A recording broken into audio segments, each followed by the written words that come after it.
Okay, so today I wanted to go check out LinkedIn. On LinkedIn, there's usually a lot of articles and things of this nature. And, a lot of times they're very liberal or progressive, but they're also tech oriented. And so, and usually I get in trouble if I go comment on LinkedIn. So I refrain from commenting. But this is YouTube or the internet in general, video. So let's go ahead and check out this article. So in this article, it talks about an activist firm buys into Salesforce. Turmoil at Salesforce may not end soon. Activist investor Elliot Management has taken a multi-billion-dollar stake in the software company. Outlets include the Wall Street Journal, Reuters, and the New York Times report. The hedge fund is known for shaking up huge companies with demands that have included cost-cutting, replacing executives, and selling off businesses. The Times noted, and that doesn't read properly, Salesforce stock is down about 50% since peak in late 2021, and the company says its corporate clients have grown more cautious about spending.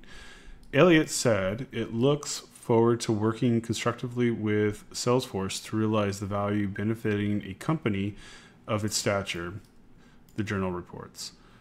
I really don't like how they write. It's terrible for reading. But anyways, so there's an activist buying a stake into Salesforce. Let's take a quick look at our stocks today. Where's my stocks at? So let's take a look at CRM for customer relationship management, Salesforce Inc. So it had a high of about $299.69, so about $300 in, where is this, 2021. And then as the pandemic subsided, it dropped a lot. It went down by at least a half, maybe even a little more than a half, so 55% or more. So who is Elliot Management? Elliot Management was founded in 1977. Elliot Investment Management LP, together with its affiliate Elliot, is one of the oldest fund managers of its kind under continuous management. As of June 30th, 2022, Elliot manages approximately $55.7 billion in assets. The firm employs a staff of about 499 people, including nearly half dedicated to portfolio management and analysis, trading and research in the Florida headquarters and affiliate offices elsewhere. So that doesn't really tell me too much.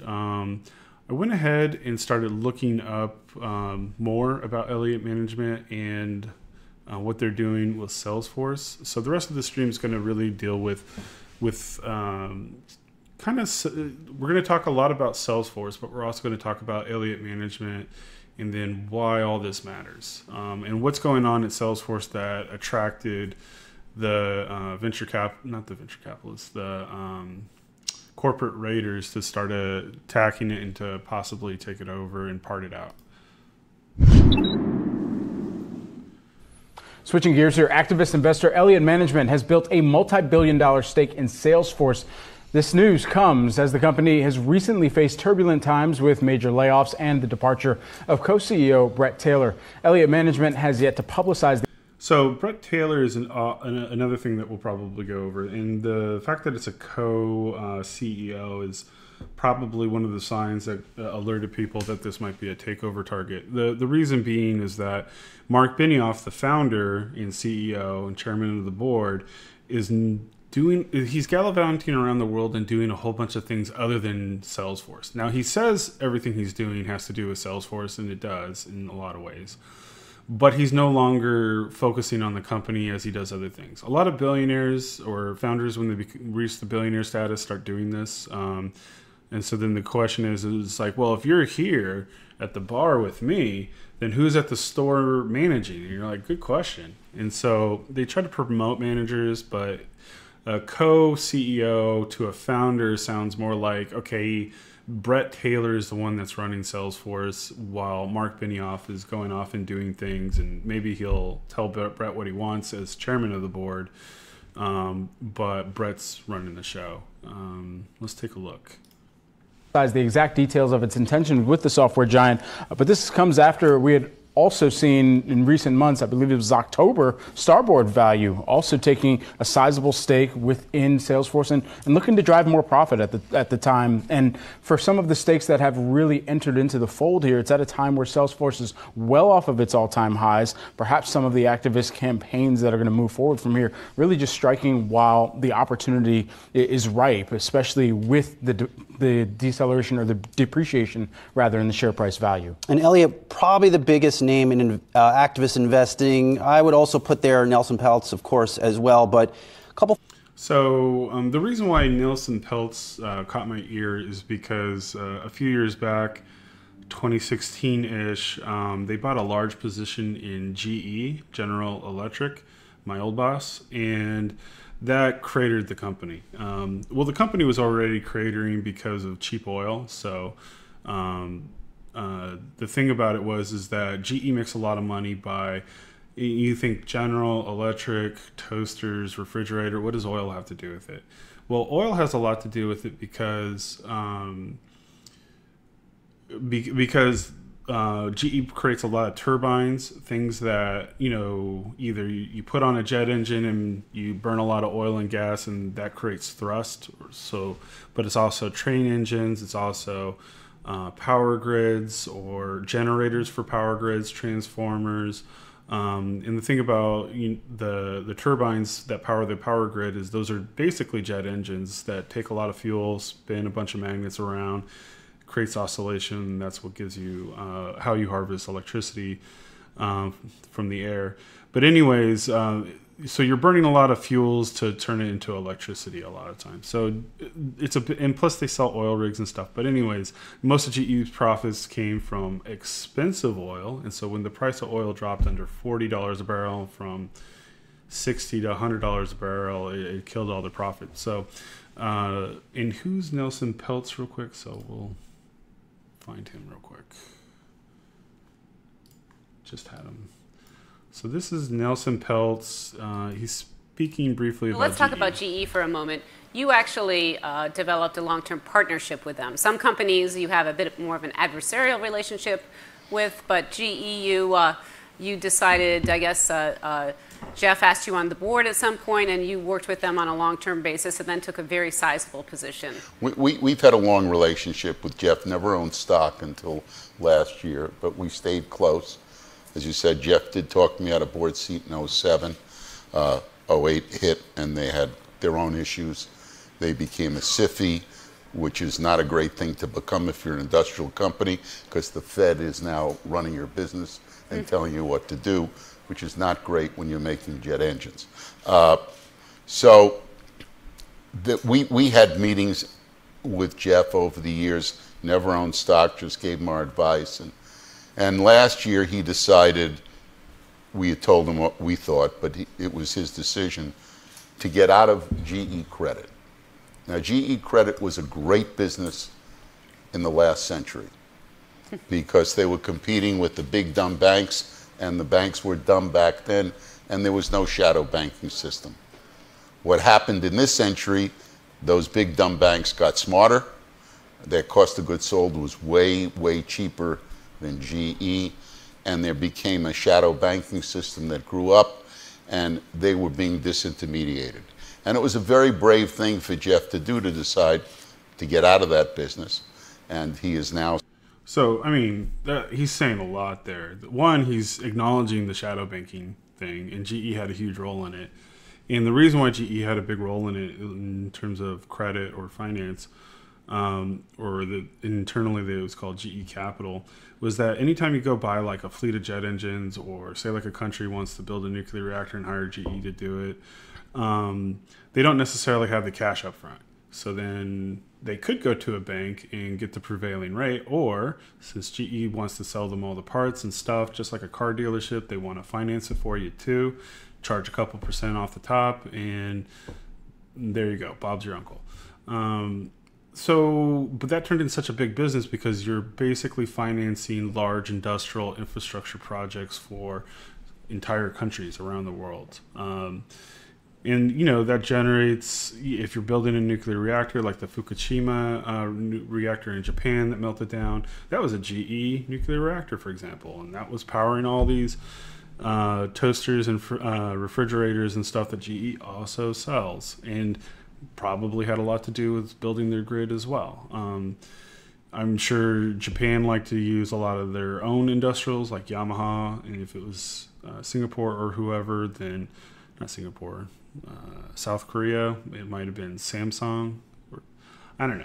There's a bunch of GE equivalents in their respective countries, but anyways, they're all competing for these countries' business. And so anyways, finance turned into a much larger standalone company. And then when the 2008 credit crisis happened, that affected GE. And the bailouts affected GE. But then part of the bailouts was then you had huge amounts of corporate governance by the government, where they were getting into all the businesses, and because the system was melting down and they were being told what they can and can't do. And it was a horrible PR disaster, according to Jeff Immelt, the CEO of GE. So he wanted to spin off the business or draw down the amount of business under $50 billion so that they didn't have to deal with the government anymore. And, you know, that caused people like Nelson Peltz to look at GE as a weakness and start, you know, instead of investing with GE, start shorting GE, or better yet, do some hands-on active investing and take over the board, and then maybe part it out and then sell the parts for cheaper than the whole of the sum. There was a good scene in Pretty Woman that kind of outlines this corporate raider thing. Well, the company I'm buying this week, I'm getting for the bargain price of about $1 billion. $1 billion? Yes. Wow. You must be really smart, huh? I only got through 11th grade. How far did you go in school? I went all the way. Your folks must be really proud, huh?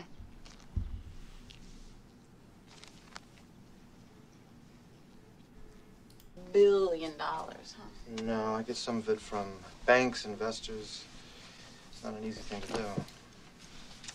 And you don't make anything? No. And you don't build anything? No.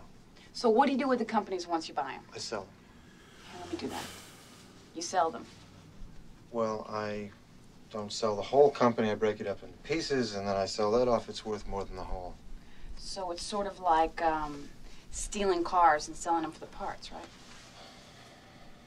Yeah, sort of. But legal. Mm-hmm. There, see, that's perfect.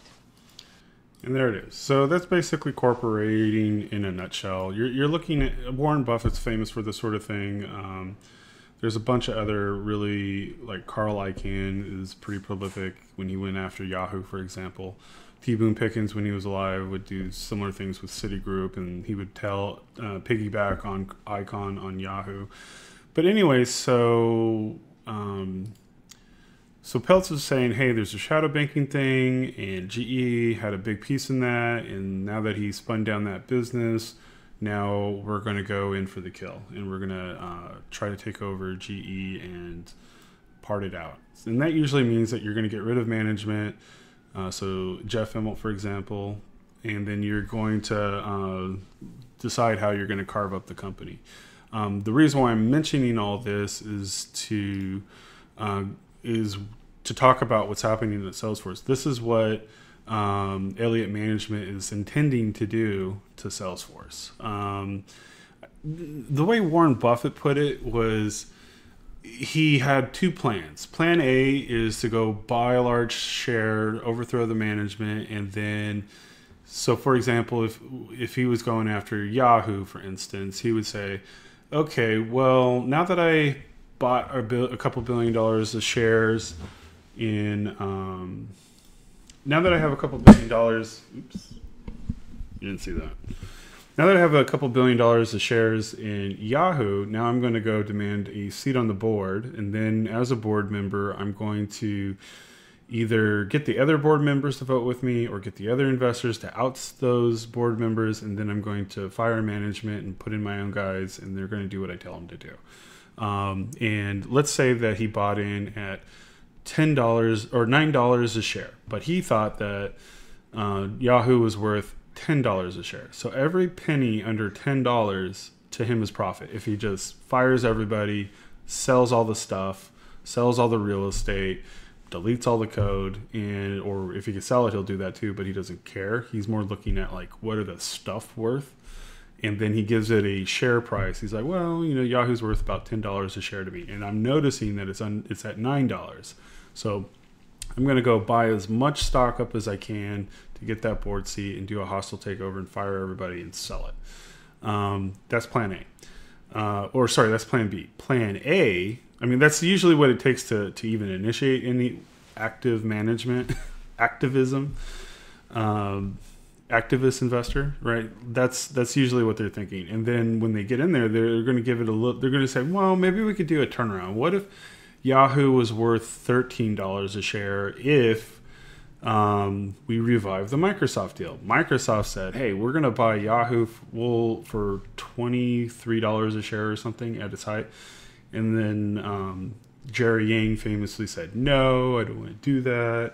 Yahoo's a great company. And it was roughly a $60 billion deal at the time. Or was it $40 billion? I forget. It was a big number. And Yahoo said no, and then the investors got all pissed off, and then the Wall Street shorted the crap out of it, and it went all the way down to $9 a share during the 2007, so going into the credit crisis sort of thing. And so Carl Icahn and friends said, okay, we'll buy in. It's at $9. We think it's $10 if we fire everybody. Maybe we don't do that right away. Maybe we go talk to Microsoft and see if they'll buy it for $13 a share. That's much less than what they were willing to pay 6 months ago. So why not see if we can't get this? They know what to do with the technology. I don't know what to do with it. I just want the money. And so let's see if we can't force that deal and get it going again. So that's plan A. And if they can't revive that deal, and they didn't, I mean, they got close, but they didn't, we're going to go to plan B. Plan B, which is our default, this is our bread and butter, we're just going to fire everybody and part this thing out. And eventually they did. I mean, they installed a couple CEOs like Carol Bartz and Marissa Myers, and then they eventually sold the Asian assets, which was bigger than Yahoo America, which is kind of funny. But anyways, that's kind of why I'm paying attention to this. And so I think this is going to be an interesting saga going on at Salesforce. So let's return to the Salesforce story. A couple things in play here. First, I would say, we spent a little time at Salesforce at the World Economic Forum this week. I think the general sense is they were a little more subdued. These are not challenges that Salesforce has had to deal with in its public lifetime. They've only known growth, and the street generally liking what it's doing. But I will say that's interesting too, because I mean, they're doing a lot with the World Economic Forum. There's a lot of what was FBX talking about? The whole virtue signaling thing, where something altruism, where we're going to go save the world, we're going to fight global warming or climate change, and we're going to replant 1 billion trees, and so they're talking about all this activism or this. I just said the word. What was it called? Altruism. We're going to do all this altruism stuff, but then they're doing a lot of like hardcore, business. And Salesforce has always been like a growth stock. So, and I am seeing that they're taking a lot of hits right here. Even with Brett Taylor, the co-CEO, resigning like a month or so ago. So that was a big deal. Let's see what Jim Cramer has to say about this. Let the bad times roll. What can I say? When Salesforce lays off 8,000 people, or 10% of its staff, and the stock rockets higher, you have the blueprint for a tech turnaround. Give the tech's been an ongoing disaster. A millstone around the neck of the market. More than 3% gain in Salesforce in the wake of that news today confirms that even software as a service stocks can rally. A charge of approximately $1.4 billion to $2.1 billion led to a nearly $5 billion gain in market capitalization for the cloud king. Yes, and I think that the cloud king's move is just beginning. House of pleasure. Yeah, so software as a service, SaaS companies. So that's been a high growth stock thing. But like all the tech companies in 2021 or 22 going into 23 are all uniformly, laying off like 10,000 plus people. So Salesforce announced 11,000, could be more. They'll probably have around 2 or 3 later. We're seeing the stock just get crushed. All right, here you go. So, the bears are having a field day with this. This is the bulls. And, what's the saying? Bulls make money, bears make money, pigs get slaughtered. And so all those bulls are now the bears' lunch. And so it's getting kind of crazy. I mean, but you see this uniformly in a lot of Apple's doing okay. But Google, had a really huge high, and now it's getting smashed. Microsoft, that looks like a widow's peak. I'm scared of heights. But anyways, they too are not immune to this, even though they've had like great performance over the last 30 years. Amazon is getting crushed. That looks more like a round valley or a round mountain. So that looked like it was more sustainable, but it's getting trashed. Anyways, so Salesforce is definitely taking it on the chin right now. And to their point, they haven't had to deal with this kind of stuff. And so they've always had, the wind at their back and, we're sailing along just happily, sing-songy about all their, activism. But now they're going to have to go through the hard times with these layoffs. Let's see here. So this one. Course rising more than 3% today as investors cheer mass layoffs. And I thought it was interesting, Benioff really just taking responsibility. Salesforce shares, they're actually moving higher after announcing job cuts as part of a broad restructuring with the goal of reducing operating costs, improving margins, and driving profitable growth. You see shares are up more than 2.5% right now. So just this past Wednesday, January 4th of 2023, Salesforce Oh yeah, this is our friend Josh. He loves to complain about working. I mean, it's kind of cathartic sometimes, going off about it. But at the same time, it's like, yeah, work is hard. And things have to happen. And let's move on. But anyways, I kind of like him sometimes. Recently announced layoffs of about 10% of their company. Now, the CEO, Marc Benioff, made some comments about it. And can you guess what he said? Anybody? I've been thinking a lot about how we came to this moment. As our revenue accelerated through the pandemic, we hired too many people leading into this economic downturn we're now facing. And I take responsibility for that. And we know how it goes. They take full responsibility, but they bear none of the consequences. Actually, in this case, when the layoffs were announced, the stock price of Salesforce jumped. So this is... Yeah, and the whole letter thing, like even Jack Dorsey from Twitter layoffs. He wrote something similar. Welcome back. President Biden is calling out Elon Musk, saying the billionaire bought a social media platform that, quote, spews lies across the world, end quote. The president's remarks follow news that Twitter... Yeah, well, he was telling them what to lie about, or telling them what lies to tell, or which ones to suppress. But where's the Jack Dorsey piece? Though Twitter may still have these policies on the books, the layoffs could make it harder for them to enforce the policies that it does have. Meanwhile, a half hour ago, let me read what he said. He said, folks at Twitter, past and present, are strong and resilient. They will always find a way, no matter how difficult the moment. I realize many are angry with me. I own the responsibility for why everyone is in this situation. I grew the company size too quickly. I apologize for that. Very interesting tweet from... Yeah, so Marc Benioff is saying something similar to Jack Dorsey. Although, I mean, how did you grow the company too quickly over 2 decades? That's not what happened. They hired a lot of people, and they did a lot of things.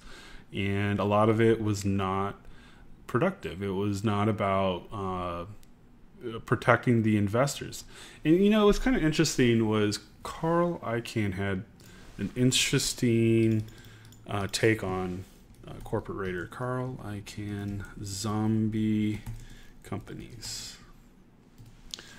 Pardon my spelling. Activist and full interview. I think it was this one. So I mentioned Carl Icahn about the whole Yahoo thing, doing the Buffett thing, but this one was kind of interesting on the New York Times, where he's talking about taking over some company and then realizing that there's all these people and he has no idea what they're doing. And then when he asked the management, they had no idea what they're doing. And so ultimately he had to fire them all in order to make the company profitable again. And it's a really interesting story because he's basically saying like, hey, there's these zombie companies, and the thing about capitalism is it's kind of like a vulture, which is true. But a vulture and the bugs and whatever have an important role to play in the economy, where they clean up all the these zombie companies and make them productive again. Because if you don't do it, you have all these zombies walking around eating stuff, but they're not doing anything. They're just zombies. And they're consuming a lot of resources that could have been used for productive things like building airplanes or new technology or going to the moon or Mars or something. And so while people don't like the corporate raider, they kind of serve a good function to prevent the zombie corporations. For example, right now you're going after AIG. We can talk about it. But one of the things you want to do is break that company up. I assume that you want to own that company only for the period of which it would be that it would get broken up and then you'd want to leave, no? Not necessarily, sometimes, a lot of times. But you talk about activists, let's go for the first one. I still own it. 31 years, ACF. Well, let me tell you a little story about ACF. I don't mind, you can listen a few minutes, have your drinks a few minutes later. I gotta pause it and comment every so often so that I don't infringe, but anyways. Something, but I'll tell you the fast little story here. So I was a kid, 31 years ago compared to today, and I see this ACF, and I'm a workaholic, and I keep working on companies. I see this company sells for $30, and I'm looking at the rail cars they own, and I look at all the stuff that they got. They don't make any money, and I look at I'm an old gray Madad guy, I still am, and you look and say, this is so cheap. So I take all the money. By that time I had a fair amount of money. I mean, nothing like today, I guess, but enough to, put in $400 or $500 million or borrow it or whatever I did. And I bought a lot of the stock. So now we're going in and we're saying, this is so cheap. It's $30 and they got all these assets. They're not making any money, but what the hell? So I finally get control of the company. I get the company. And now I go in and, I'm a good math guy. I don't believe in micromanaging. So I meet the CEO, and he said, oh, Mr. Icahn, we'd love to have you. I mean, after a bit of fight, we still love to have you aboard, boom, boom, boom. I said, great, let's be friends. So they manufactured rail cars. I won't bore you with the details, but they had a lot of companies. And in the rail car business, the secret is very simple, that you make rail cars, but the government wants to incentivize you. So the government says, okay, in other words, you can depreciate the rail car over 5, 6, 7 years, but you can keep it for 40 years. So you get this great depreciation, so it's great tax incentive. So the secret is you got to make money, though, to use the tax benefits, right? So these guys kept buying companies, and every company they bought, they lost money. So that's what was the real problem. So now I go, and they got 12 floors on 3rd Avenue, when real estate was pretty good. I was the early 80s. And I say, okay, you're the guys that lease the rail cars. You're the guys that do all the darn work. And that's a true story, and it's sort of amazing, but it still applies a lot to today, maybe not as much. Well, pretty much as much. You're gonna listen to this, it's hard to believe, I know.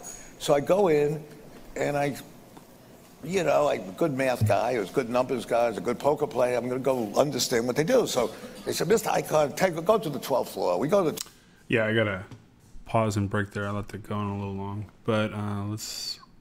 Yeah, so now I think he's getting into the zombie part. 12th floor, and I write a yellow pen, and they're trying to explain it, blah, blah, blah, and you do this. And these guys do this, these guys do that. I go to the 7th floor, new guy. Spend the whole day, go home, take a look at my yellow pad. I can't figure out what the hell they do. So I go back the next day, and the 7th floor, 9th floor, 8th floor, boom, boom, boom. And I say, I'm not an idiot. I can't figure out what the hell they do. It's like razzle dazzle. This guy does that. And I start asking, well, what do you need him to do that? Oh, this is very arcane stuff. You're not going to understand it. I say, okay, fine. So finally I say to him, I'm going to St. Louis. I want to see the guy who's the COO. I want to see the guy that manages the stuff, that makes the real cars. You know, don't go, Mr. Icahn, don't go. So I say, well, why shouldn't I go? He said, they're scared of you. I said, what do you mean scared? What did I do? He said, nah, they depend on us. They depend on us, and we tell them what to do, and they're very worried that you might do something with us. I said, well, I'm not threatening to do anything, but I'd like to see it. But don't go. So I go back, 8th floor, 9th floor, 7th floor, boom, boom, boom, boom, go back. Yeah, so that goes on for a bit. I don't want this going on too long. And we're talking and we're laughing, and he's showing me stuff. I understand what he does. He does this or that, boom, boom, boom. So I said, I want to have a drink with you. So we go out and have a drink. And we're sitting there having a martini, the two of us. I said, Joe, I want to ask you something. I don't want you to think that I intend to do anything, because I don't want you to be nervous. You know, why should I be nervous? I said, I just want to tell you, I wouldn't know how many of those guys in New York you need to support your operation here, because I honestly can't figure out what they do. And he says, I'll tell you what you should do. I'll tell you how many supports I need. I need minus 30. So I go, I say, hey, Joe, what the hell does that mean, minus 30? Because you don't have the balls to do what I'll tell you to do, just like that. I said, what's that? Get rid of all of them tomorrow. Get rid of all of them. And I'll need 30 people less that have to support them with the numbers that they don't need from me. So yeah, like this is why you have to walk on eggshells around your boss sometimes. It's pretty crazy when you realize what they're thinking about, or at least the investor type at the C level. Did he mention the zombies?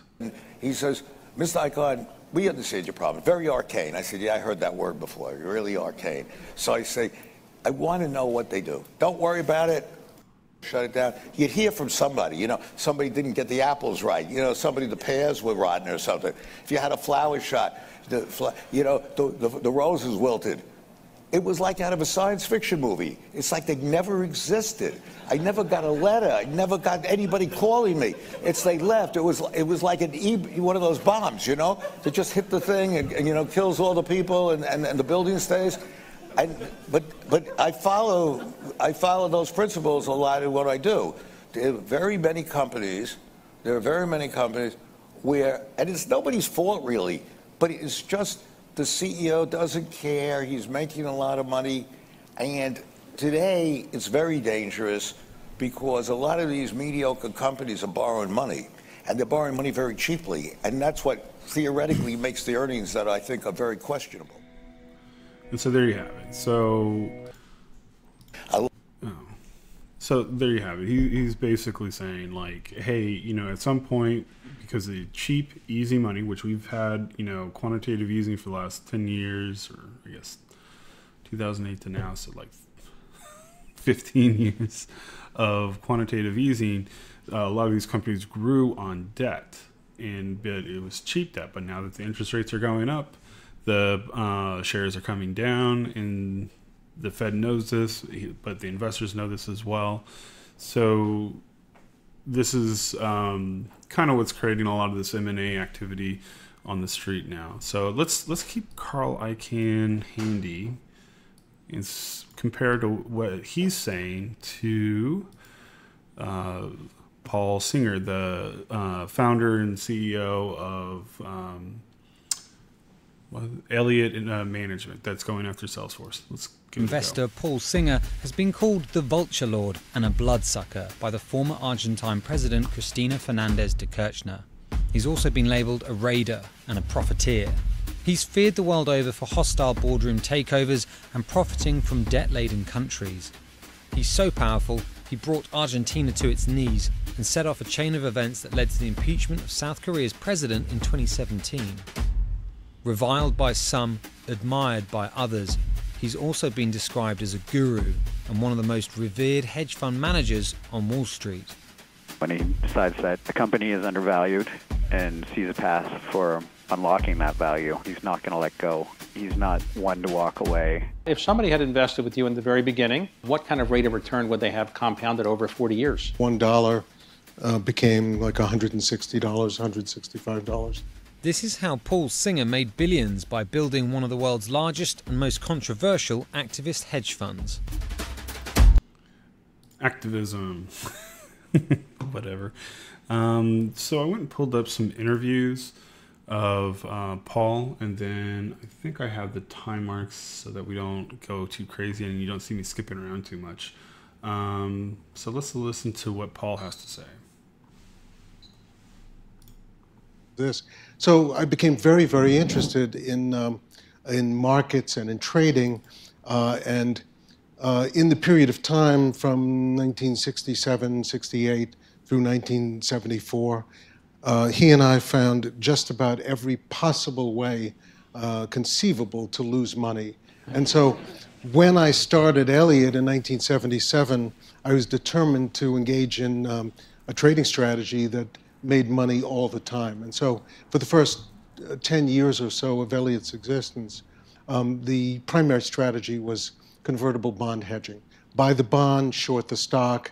It had a strong positive carry, some trading profits. I practiced it on low leverage, and it did the job. The job meaning a consistent return, making money more or less all the time. When did you realize that you were really better than the average guy getting these kind of, doing these kind of things? I never thought of it that way. I was completely determined to just make a rate of return, really recapture my parents' money that I had lost previously, and keep finding ways to pursue that goal of absolute return at a time when convertibles were becoming more quantified, more leveraged, and more competitive. The core of what you do you call it a macro fund or a yeah, I mean, he did the convertible fund, the arbitrage thing for some time, but he's more of an activist investor now. I think I have an interview that describes his acquisition targets. Paul goes on to say, when a company burns $450 million, it's time to replace the management. Asking why is management doing this? This is very similar to what Carl Icahn was talking about, but at least let's hear what Paul's motivation when he's selecting a acquisition target. A way of describing what we do. I can't at all speak for activists in general or the activist community. I could just tell you what we do and why we do it and the context of it. There's a little bit of context is useful. We try to make money all the time. For the first 10 or so years of our firm's existence, and we're close to 40 years old, convertible hedging and other relative value arbitrage was our strategy on low leverage to try not to lose money no matter what. We built activities which were meant to create value and add a manual component as a risk-limiting technique. Distressed investing, where we get on the committees, activist mergers, merger arbitrage, and activist equity investing. And so activist equity investing is a natural evolution for Elliot of trying to make something happen or trying to control our destiny, not just trying to annoy people. We've actually been in the activist equity activity for about 12 years, and we've built a team which now is partially on the East Coast, partially on the West Coast in Silicon Valley. And the idea, and now obviously we have the capital to more or less engage in our projects and get done by ourselves what we need to get done, meaning we don't need partners. We can and do co-invest with people. But the answer to your first question is interesting because we believe in the layered application of the work that we do and the tools that we have to influence corporate. Yeah, so So like he's saying, they moved from the arbitrage convertible debt bond market and started going after the corporations themselves. So he's describing how he built a team of raiders, and with money they can go buy a minority stake in the company, then go either threaten the management to do what they want or fire them, and then either do some sort of deal where they sell the company whole to Microsoft or Google or somebody like that. Or if they think they could turn around the business, which they usually don't want to do, they actually don't want to save the business. That would take years and personal time and effort and blah, blah, blah. I mean, they might do it in some cases, but for the most part, they want to butcher the company. They're the butcher. So they're not going to go with this miracle tech innovation. They're not going to come in there with, like, oh, well, if we just hire the right people and motivate and rah, rah, rah, we're going to turn this stock around. No, they're talking about, like, we're going to slice this thing up and sell it for parts. Corporate so let's see here. Here's one with Marc Benioff talking about the success of Salesforce with Jim Cramer. So I think it's a little helpful to get a better sense of who Marc Benioff, the founder of Salesforce, is, but also how he talks about and thinks about his company. So let's do it. But it is saying the business of business is to improve the state of the world. Your stock is up 1,000% since we first said you should buy Salesforce. How can you reconcile those two? Well, I mean, when I was in business school, I was told that Milton Friedman said the business of business is business, and, stay in the guardrails. And I think there's been a pretty big shift, and I think that shift came from Klaus Schwab, the founder of the World Economic Forum, who said the business of business. Yeah, he's already bringing up the WEF, World Economic Forum. That's, as a result of the pandemic, that is a big no-no. But before the pandemic, they seem to be really proud of it. But let's hear what he has to say about Klaus Schwab. Business is improving the state of the world. And the way to do that is with stakeholder theory. And what that is so simple. Well, I got to go over because it's may be simple to you, but not to our viewers. Well, stakeholder theory is one of Klaus Schwab's big talking points, which is stakeholder capitalism, which is part of the Great Reset, which he writes in his book, The Fourth Industrial Age, or Fourth Industrial Revolution, that, capitalism sucks, we want communism, but he doesn't call it communism, he calls it stakeholder capitalism. So that's like Bernie Sanders saying, I'm not a Democrat, I'm a socialist Democrat, which is code for communist. And Bernie Sanders was, in fact, a member of the Communist Party in the 70s before he ran as an independent, and then eventually caucuses with the Democrats, and then so on and so forth. So anyways, Marc Benioff seems to be full-throatedly spouting World Economic Forum talking points, which we know to be Marxist or communist or socialist, but whatever. So let's hear what he has to say about it. Well, the reason why it's so simple, Jim, is because we're told all the time, well, think about your shareholders. That's all that matters, your shareholders and EPS. The reality is, if that's all I focused on, my company would be a disaster. The reason my company is successful is because I'm focused on my stakeholders, not my shareholders. And that's the stakeholder theory. And the stakeholder theory is... And so, by the way, I'm bringing all this up, and I'm showing this very specifically because on the venture capitalist side, you're saying, I'm the investor, I'm putting in money, I've learned how to use money to make money and part out companies. Now here on the corporate side, and you would think you'd be, Benioff is a capitalist, but he's a very progressive. So, and what we know about a lot of the progressives is they'll virtue signal a lot, but then they'll do some hardcore business. They play hardball. They turn out to be really good gamblers, and they lie a lot. So, or their lies are virtue signal, or the altruism sort of thing, which FBX, Sam Bankman-Fried, SBF for FTX, the crypto guy, was notorious for. And so you see a lot of this with Benioff. Benioff is very charismatic, well-spoken, articulate. I really like him.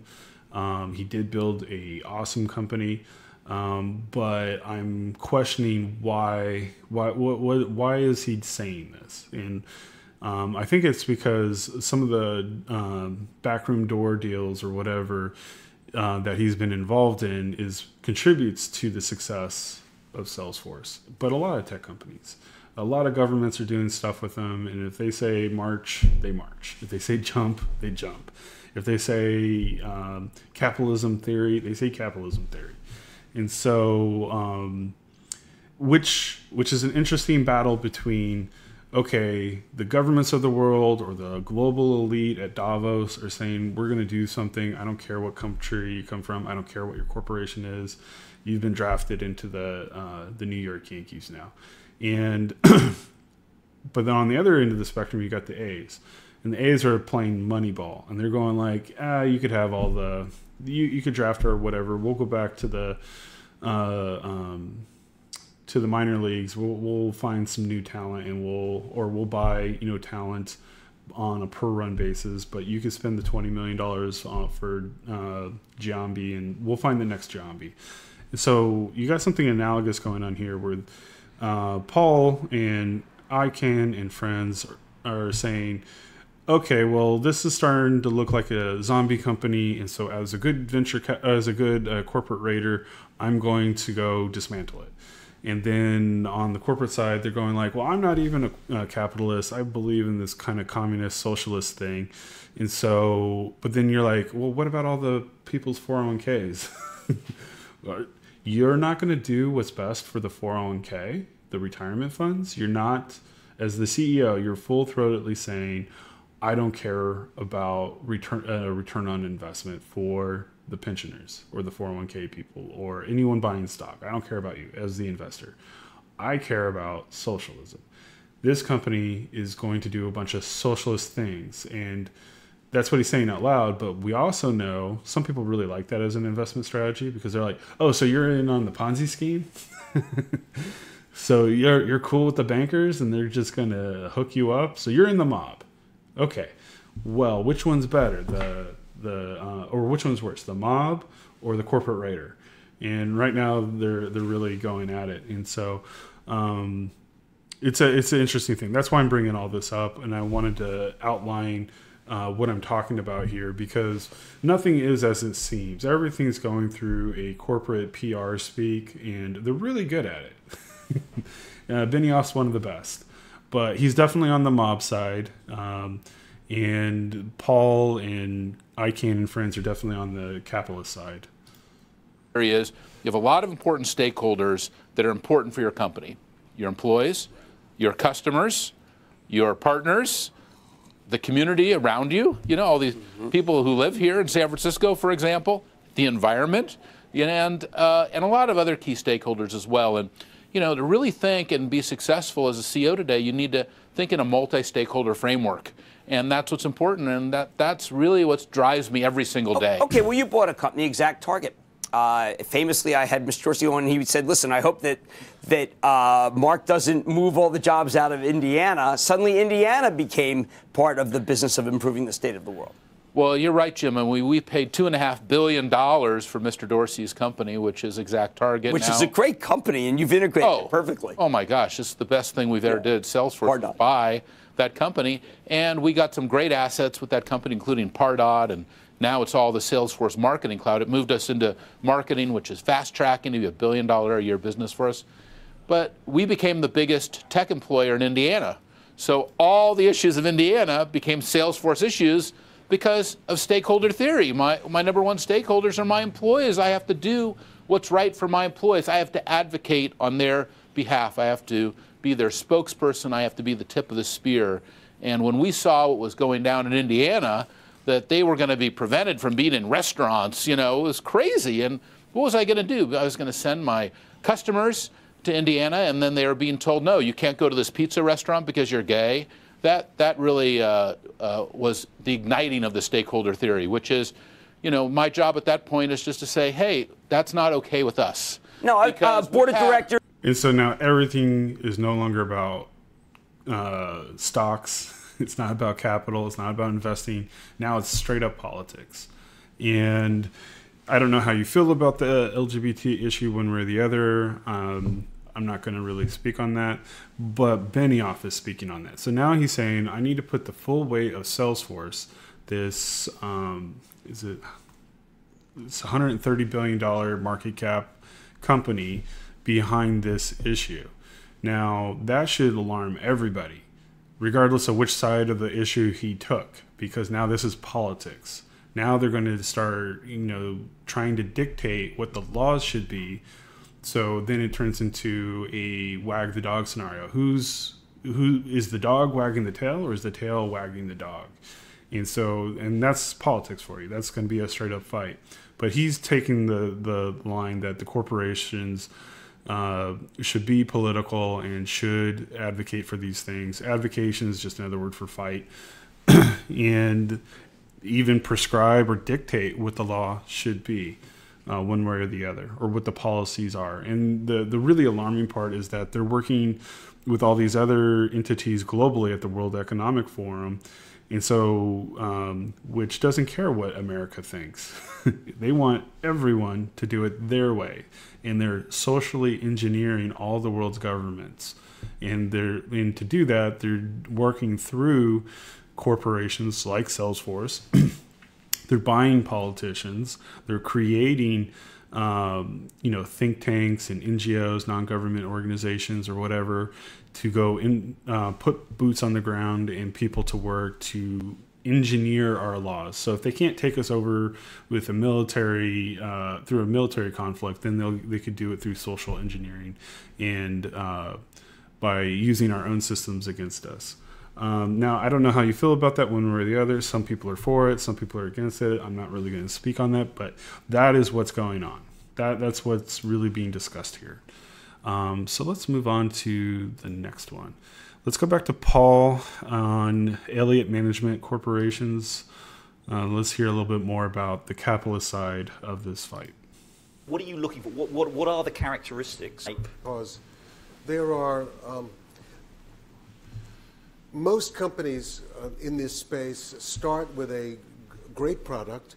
Start meaning after some following, they get some traction. It's a great product, and a typical course is that the great product has what in a lot of cases is a sudden inflection point, where it's growing, and then the growth stops. So the dividing line there, broadly speaking, I mean, there are a lot of versions of this. The dividing line at that point is the companies that make solid transitions to building on their success, adding products and services with adjacencies, proper M&A. Companies like Amazon, the profit may not be there, but the platform that they are building is fantastic. And I don't deign to have an opinion as to how it all will turn. And that's an excellent point, too. And that's kind of what's unique about tech. I guess it's not that unique about tech. It's more of like an industrial thing where it's like, okay, yes, you're not returning your ROI, you're not handing out a dividend, but the stock is worth more because the technology is really good or the service is really good. In another way to think about it in terms of like, say, take Yahoo, for example, or Verizon or AT&T, the government wants those capabilities to have communication. They want email, they want search, they want all these things.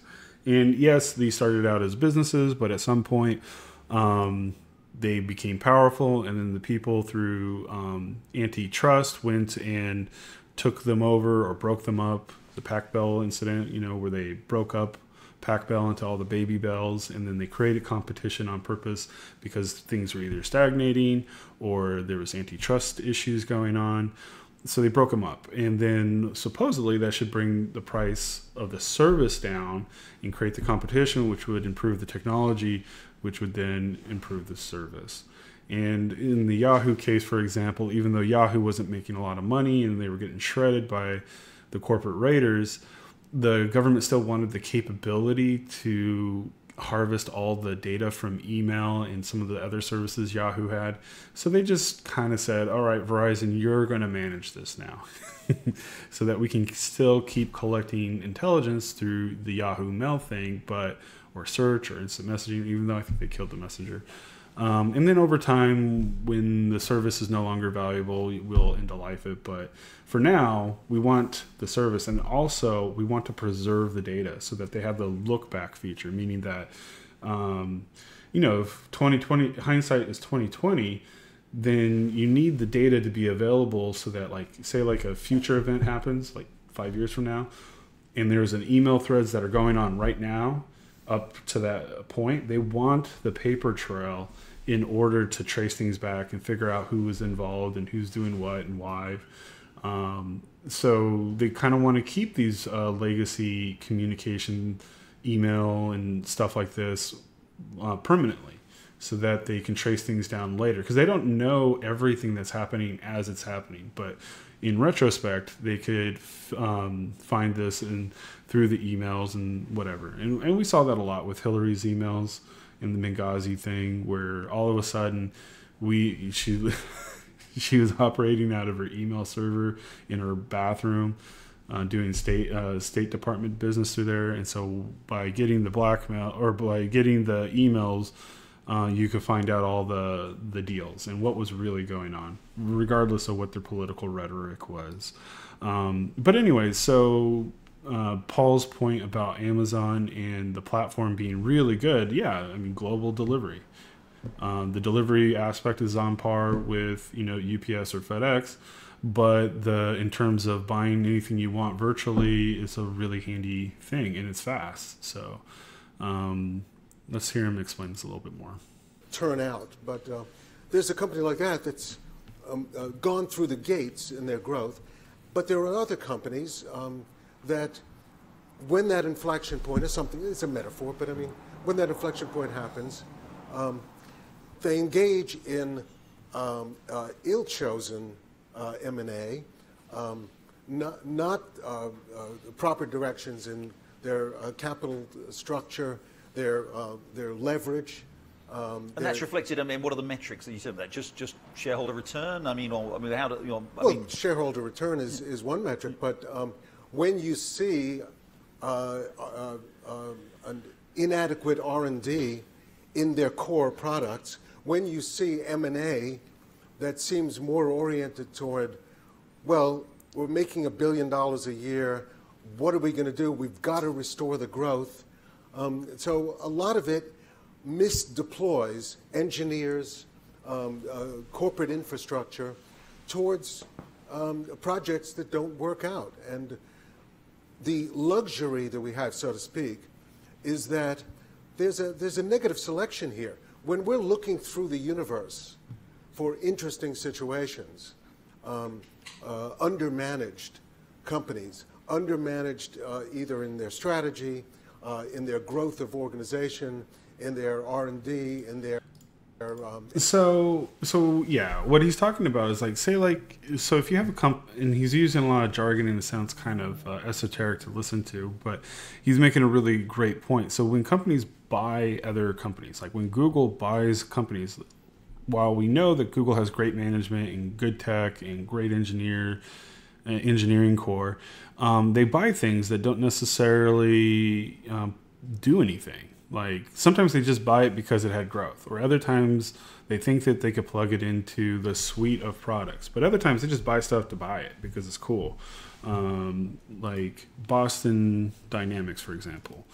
I'm sure at one point, what does Google need Boston Dynamics for? Like seriously, if you think about it, email. Do you need a robot for that? What about Google Search? Do you need a robot for that? And what about this robot? Okay, so maybe Google's saying well, eventually robots are going to be a thing and we need to have a capability for that. And you're like, okay, great. So you want to put your AI and machine learning and all your smart stuff onto the robot and create Terminators? do we really need Google making Terminators? And shouldn't that be like a government function, not a Google function? And what about like, this dog thing's creepy. It's like an episode of Black Mirror, but for reals. And is there really a business? Like, I could see them building, servant robots or, robots being used to augment, labor and stuff like that. And so there's probably a really huge business for it. But at the same time, it's not a money-making thing yet. It's going to take a lot more research and development to get this going. I guess Elon Musk and Tesla robots.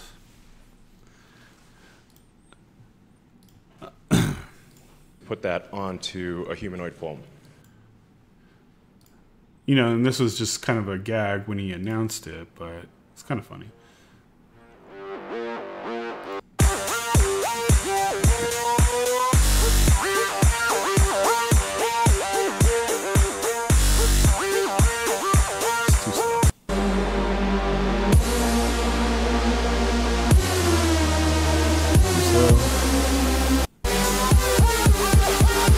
So ideally, this will be in the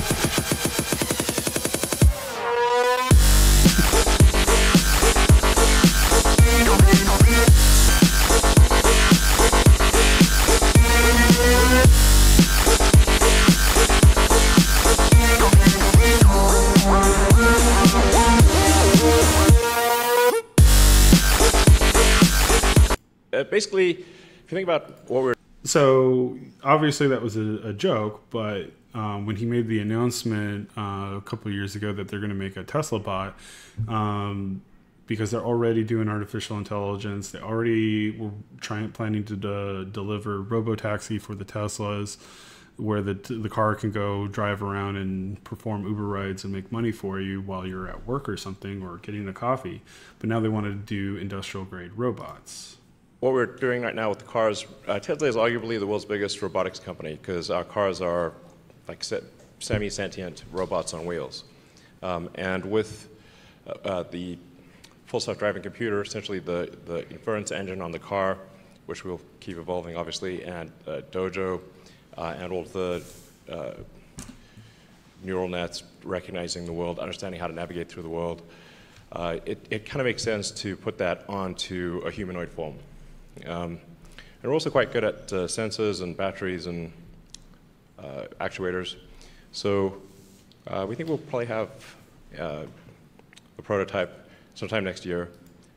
And so back to what Paul was talking about, like in Google's case, they went and bought Boston Dynamics, the robots, and they're going to put a lot of money in the R&D of it, which is great, but that's a really costly thing. And so is that going to produce any money in the next 1 to 5 years?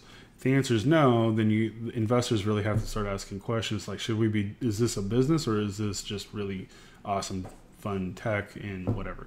And the answer is both. In Tesla's case, they have a big competency in manufacturing. They have a big competency in artificial intelligence and machine learning. So there's a lot of they have a competency in it. So it seems like a natural progression for them to go into that as well. Let's quickly check on the progress of the Tesla bot. Welcome to Tesla AI Day 2022. I do want to set some expectations with respect to our Optimus robot. As you know, last year it was just a person in a robot suit. But we've come a long way, and it's I think compared to that, it's going to be very impressive. So should we bring up the bot? Before we do that, we have one.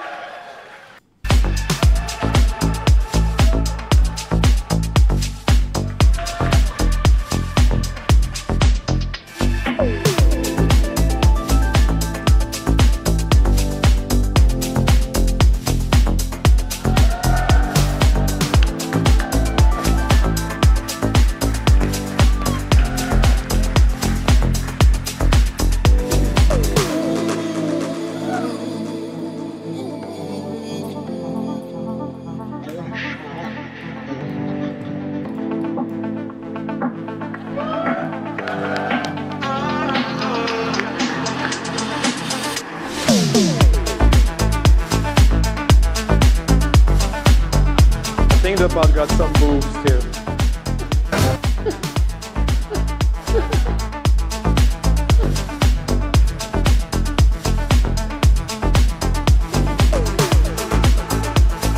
So this is essentially the same full self-driving computer that runs in your Tesla cars, by the way.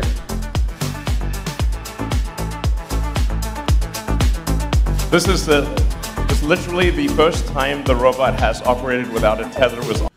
So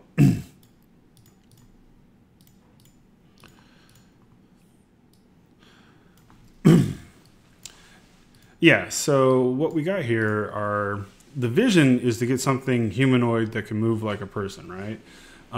Boston Dynamics is pretty far along there. It doesn't look very organic, but it's getting pretty good. Tesla, for 1 year's worth of progress, is catching up, or at least has a base to work off of, and I'm sure that it'll get much better. But from an investor's point of view, they're going like, why are we doing this? Like, is this going to make us money? And if so, how much is it going to take to get there, and when? And so, usually Elon is always criticized for over-promising and then over-delivering, but never on time. It's usually like a 2 or 3 year lag on when he thinks. I mean, he's super aggressive, and he pushes people really hard to do what he wants it to do, but ultimately, he through perseverance, he's successful. But other companies doesn't necessarily ever achieve the goal or recapture the investment, and so investors are constantly having to weigh this and go like, is this worth doing? Should we continue this? If the answer is no, then maybe we should part it out. Let's sell it. Let's recoup some of our investment. Maybe we can make a couple of bucks. Maybe we should sell it to somebody who can finish the project and get our money back and do something more productive. And so that's usually what they're talking about here. Let's listen to Larry some more. M&A. When we see that, we are seeing the ones that don't make the transition. Because when they make the transition, the growth is maintained, the stock price is maintained in most markets, or is growing. The valuation is such that you can't see a conceptual or a practical path toward the restoration of a growth path or the augmentation of value. So it sort of leaps off the page. The companies that have done it and are a tough slog, our suggestions are usually not purely structural. Spin this off and everything will be fine. So give us an example. You've talked about Amazon as an example of a company that, forgive my simple paraphrasing, but is broadly right.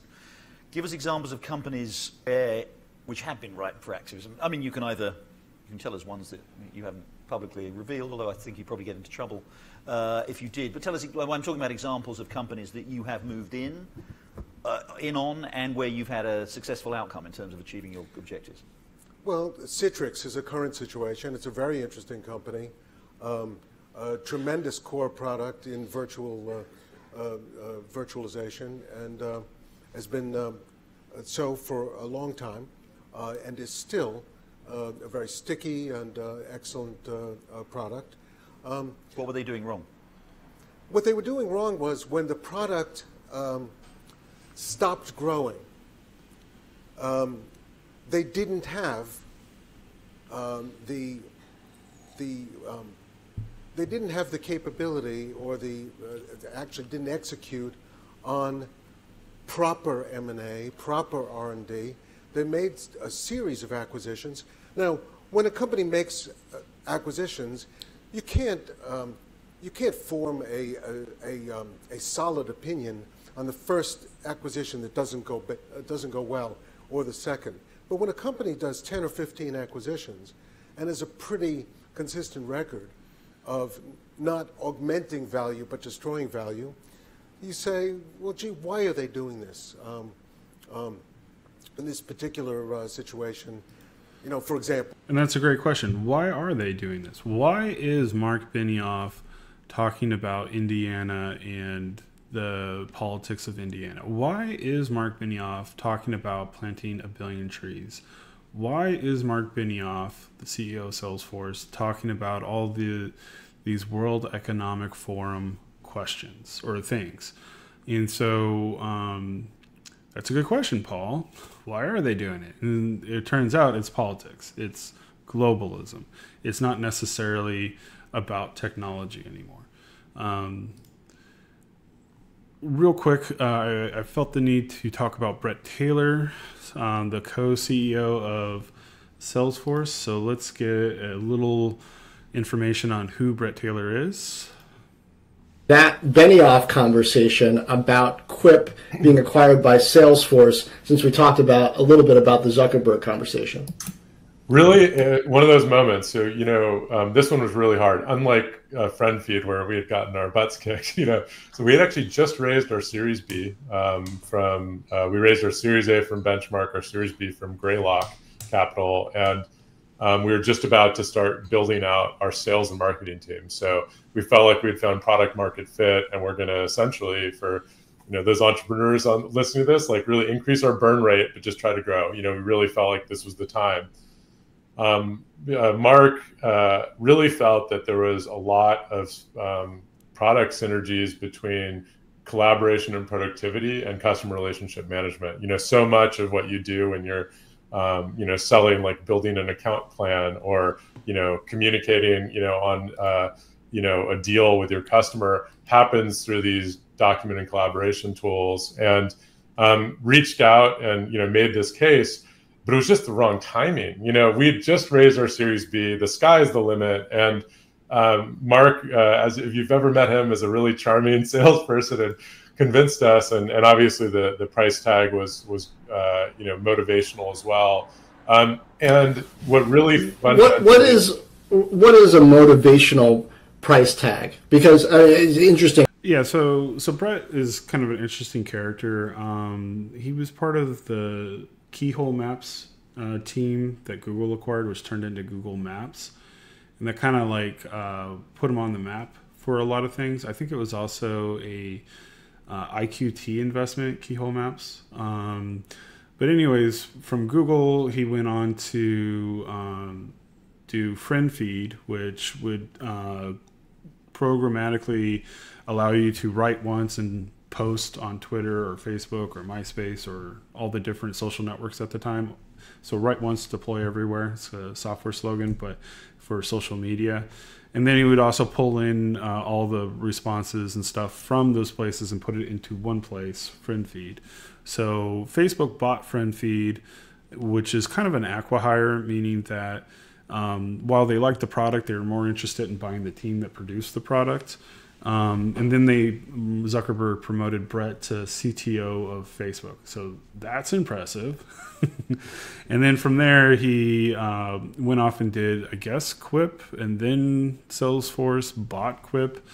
I'm not really sure what Quip was, but I know that Bret was heavily involved on the Zoom acquisition, leading that up, and then was promoted to Slack. It was the Slack acquisition. So Slack's a really big thing, especially among developers. Yammer was a kind of a predecessor. Not a predecessor, but Slack was a predecessor to Yammer. And Yammer was fighting with Jive and even Salesforce over the messaging app or the social networking thing. Yammer was basically a clone of Facebook, but for business. Jive was more of like a work enterprise version of not really Facebook, but it was just more like communications stuff. Anyways, they all got bought up. Microsoft bought Yammer, put it part of Office 365. I don't know what happened to Jive. And then Slack, which opened the space for Slack to really take off. And then developers were using it for that reason. And then ultimately, Salesforce bought it. So we'll get into that in a little bit. Interesting. Later, he tried to get Twitter and wasn't able to. Maybe Twitter regrets that. I don't know. But the other thing to note about Bret is he's on the board of Twitter. So, I mean, he's definitely a mover and shaker in the Valley. But yeah, and he was even part of the whole Elon Musk Twitter acquisition. So he was on the other side suing Musk to either complete the acquisition, but then also resisting Musk from the acquisition. So it was very kind of bipolar-y in Twitter's response, but we'll get into that as well. You know, when you've been at Google and you've been at Facebook, right, it probably takes a different kind of price tag to motivate you. Yeah, actually, I'll tell you, it was probably certainly that was consequential, and I will answer your question. I actually say the most important thing was two things. One was Mark and Salesforce, as I mentioned, is very values driven. So his first conversation about why we should work together was the alignment of our values, which is very unusual. You know, it wasn't, you know, you can put this widget over here. We've got lots of salespeople that will sell more Quip. It was that really had a big impact on me, you know, because you're thinking about when you're selling a company and you end up thinking about what is it going to be like to work at this place? You know, do I want to actually be a Salesforce employee and not the CEO of my own startup, or certainly for our employees? And it was very interesting because it very effectively said, wow, this is a company that I share in their values and I identify with their culture.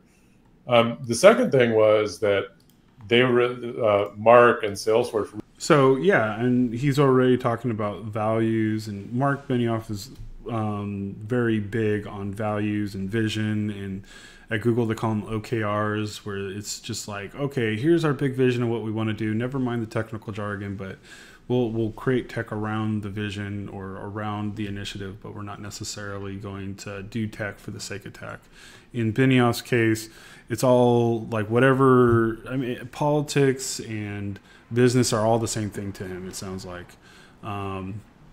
So that's interesting that when Benioff was talking to Taylor about Quip or acquiring Quip, it was like, hey, do you want to work with us? And obviously Brett jumped onto the virtue signaling or the altruism aspect of it, or at least that's what I'm hearing Brett say. Really wanted Quip to exist. And, you know, as an inventor, you know, there's lots of these forms of acquisitions. You know, one of the forms is you buy something and you shut it down or something, you know. This one was like, no, they wanted to invest. And I say that because then you talk with the price tag and you're basically saying, okay, on this end, you have what every entrepreneur wants, which is to create an enduring, you know, public company around what you made. Or in this one, I have a slightly less independence, but I get to skip a step. You know, I get to go from 5 to 5,000 salespeople. I get to have, you know, all these research and development resources. I get to integrate with this Salesforce platform that so many companies already use and love. And you're sort of doing, you know, it's not a math equation. It's not like an expected value equation. It's a little bit more emotional than that. You're saying, okay, what does that work? Yeah. So that just speaks to like, that's the typical pitch for big corporation versus startup. It's like, hey, you could go work for the startup and grind it out 80 hours a week and, you know, probably fail. Or you can come join this big corporation where you have lots of resources and we invest in things and everything's collegial and stuff like that, which is kind of true, but not. You're still working and you still got the reorgs and you still got like a lot of bloat to deal with. And big corporations have their own issues, but as someone who's been in startups and big corporations and even, you know, done a lot of agency work as well, or even research, there's a lot to say about that. And I have some videos that will kind of touch on this in a little bit. So here's Jason Calacanis from This Week in Startups talking about the Salesforce Slack acquisition. And he's kind of saying, is like, did this really work? Was this acquisition really, back to Paul's point, Paul Elliot, is this really benefiting Salesforce? Are the investors in Salesforce getting a return on investment by spending $24 billion on Slack? Yes or no? It is an exciting day if you are a Slack shareholder, or it might be disappointing because people. I also bring this up because this is what Brett Taylor, the co-CEO of Salesforce, but through the Quip acquisition, was part of the M&A team that oversaw and drove the Slack acquisition. So this has Brett's hands all over it. People thought Slack was going to be this independent company that grew forever and maybe became worth hundreds of millions of dollars. But it seems the company, with the headwinds of Microsoft Teams constantly blowing them back and the inability to grow really fast, they seem to have put themselves in a position to be forced to be acquired by a larger company. This news broke in the Wall Street Journal last Wednesday, November 25th, and it's expected to be announced, as I said, tomorrow, December 1st, depending on when you're listening to this, according to CNBC's David Faber. And so it's supposed to be a half-cash, half-stock deal, and it will price Slack at a premium. The market cap, as of today's close, about $24 billion, and Salesforce was $223 billion, so this would be worth approximately 10% of Salesforce's enterprise value. That's an excellent point. So $25 billion is 10% of Salesforce's entire net worth or market capitalization. So there's a lot of big numbers being slung around here, but like, is this going to have a return on investment? Are investors better off for this acquisition? Value. And the deal is supposed to be in the $17 to $25 billion range. I've heard a bunch of different numbers. The stock has obviously popped massively. Prior to this, Salesforce's largest acquisition was Tableau, which they bought for close to $16 billion back in 2019. And you have to ask yourself, why? Why are they doing this? Well, in many cases, a big company will make a big bet like this because they can, because they have a market cap, because they have access to capital, and because keeping it out of the hands of competitors is also important. What if Microsoft, what if Google, Facebook, or another company, IBM, were to own Slack? This could be problematic for Salesforce. So I teed this up to another part of the conversation. Let's go there. Standard. And why didn't Slack become big like something like Zoom did during this break? I have no idea. The product seems to be a bit stagnant. And so okay. So in this part, what Jason's talking about was during the pandemic, and everyone was working from home, and Marc Benioff was telling everyone the future of work is work from home or remote work. And during the pandemic, it kind of illustrated the point. And Slack was supposedly going to aid in that thing. So I think Salesforce thought that Slack, they needed it for the remote working thing, and they wanted to be part of that story. But then supposedly Zoom took off. Like, what was Zoom's numbers? Zoom stock.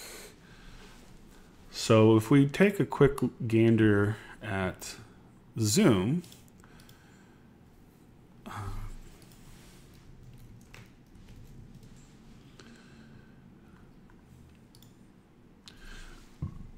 you can see that it IPO before the pandemic at about $100 a share, but then during the pandemic, it went up to $560 a share. Jeez. And it, bounced around in the 3s and the 4s, but then as the pandemic wound down, it's back to its pre-pandemic levels of 100. But anyways, during this time, this is when the Slack acquisition happened, and for $25 billion. And so then now that the pandemic's over, Marc Benioff has a big problem with remote work. People are not on remote as much. Plus, a lot of people got Zoom fatigue, in Slack fatigue. So like, I could talk about the Slack one all day long. Cause like, do I have a video of Slack? In case you haven't seen Slack, this is what Slack is.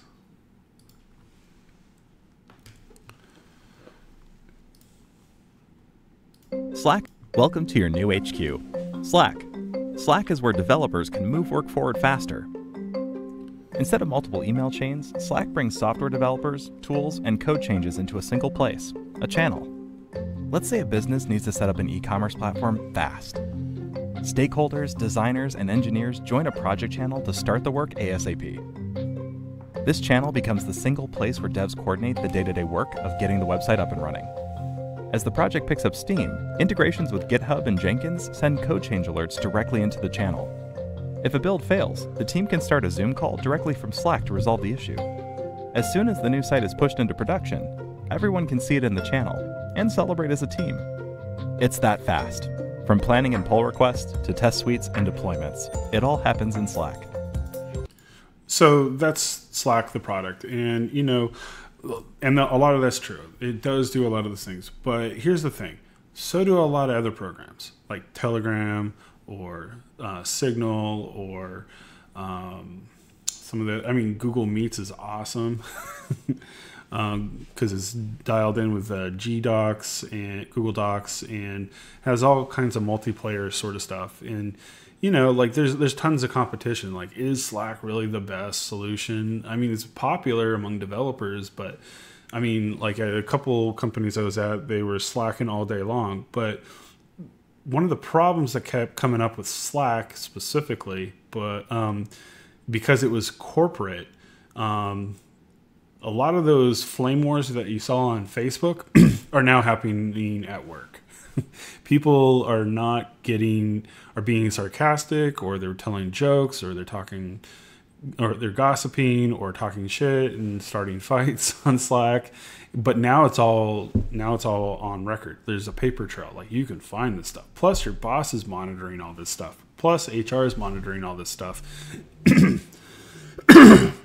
And as we know from the Facebook files and the Twitter files, the government is on the back end reading all this stuff and archiving it forever.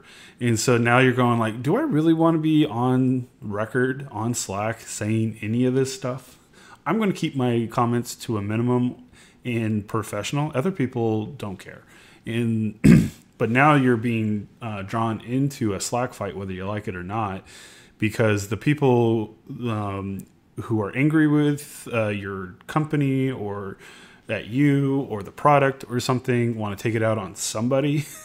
And so they're going to pick a fight anyways. The other thing that is interesting about the Zoom and the Slack sort of stuff is that never mind the NSA spying stuff, and never mind that the corporate everything is watching it. It's like your boss and your peers are watching it.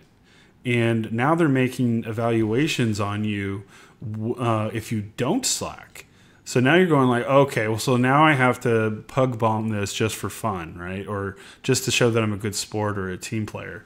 But then if everyone feels peer pressure to over communicate just to be social or to appear to be a good team player, then people start talking about stuff that's completely irrelevant to the project and turns into giant GIF wars, where you're just showing GIF after GIF after GIF after GIF, and you're just going like, what does any of this have to do with work? And now I'm off topic, or somebody mentioned me 5 times, I better go respond to this because I need to go respond to this because it might be work related, but then it turns out it's just a pug bomb, or it's just somebody being silly or me. But then now you're getting mad because you're like, okay, I'm trying to concentrate. Writing code takes concentration and focus, or writing this email properly, or documenting, your code properly, or whatever it is you're doing, right? Creating a presentation takes time and effort, but now every 2 seconds you're getting a do-do-do-do, a do-do-do-do, a ding-ding-ding, ding-ding-ding, and now you're getting trained like Pavlov's dog to respond to these bells and whistles every 2 seconds, and you can't focus on anything. So then you're going like, well, okay, so is Slack now counterproductive? Or what about Zoom calls, right? If everyone's on Zoom and you're not dressed properly, because a lot of people don't like getting dressed properly, and so then now people are like, I mean, it's good to get dressed and all that sort of stuff, but then now they're decking out their offices. I mean, me too. Like, I have sometimes I'll put on like specific books that I've read. A lot of them are tech manuals, but a lot of biographies and stuff. Other people will put books up that they never read, just, the art of war. Like they're trying to create a persona that's not real. And so then you're going like, is that counterproductive? Like, do I really need that? And what if people just start putting on a show and start the flame war on Zoom? It's like, could we just go back to audio? I don't know. People are people. So there's a lot to be said about all this. And this is all now Salesforce problem. It didn't used to be, but now it is. So let's go on to the next one. So back to the capitalism versus socialism thing. Here's Joe Biden lying through his teeth about capitalism in a good way. I like it. The heart of American capitalism is a simple idea: open and fair competition. That means that if your companies want to win your business, they have to go out and they have to up their game. Better prices and services, new ideas and products. That competition keeps the economy moving and keeps it growing. Fair competition is why capitalism has been the world's greatest force of prosperity and growth. By the same token, competitive economy means companies must do everything they do to compete for workers, offering higher wages, more flexible hours, better benefits. But what we've seen over the past few decades is less competition and more concentration that holds our economy back. We see it in big agriculture, in big tech, in big pharma. The list goes on. Rather than competing for consumers, they are consuming their competitors. Rather than competing for workers, they're finding ways to gain the upper hand on labor. And too often, the government has actually made it harder for new companies to break in and compete. So, yes, we like competition. We talked about all the antitrust stuff. The venture capitalists are all about breaking up these zombie companies. But the big companies are getting very monopolistic, and they'll just go buy out all their competition, but then thereby creating a monopoly, which means that then, and Amazon's famous for this, right? Where they'll go buy, they'll have their Amazon store, other companies, small businesses, mom and pops, put their products on Amazon, which then makes Amazon the everything store, where everything you could possibly buy in a mom and pop is now on Amazon. Great. Amazon takes a cut. The seller can now sell online, so maybe they can grow their business. But then Amazon will say, hey, out of all the stuff that's selling for pots and pans here, this one seems to be doing the best. How about we just go buy them and make it part of Amazon Choice, right? Or if they want too much money for the product, they may say, hey, maybe we could just go outsource this to someplace in China and create our own version of this, like the store brand, just like you would have if you went to Safeway or to one of the grocery stores. They would have the store version of the product and then undercut all their competition or sell it at a cheaper price, or even do it on purpose where you're not even making a profit. You're losing a little bit of money just so that everyone buys your product, which then deprives money from the mom and pop or all the other competition. They go out of business, and then you jack the price up 2-3 times what was already being sold for. So I forget what that's called. It's like a pump and dump, but they're not dumping. They're dumping. They're slashing the prices in order to drive out their business. And then there's a good illustration of this somewhere. YouTube, eggs, sell, capitalism demonstration. So like something like this.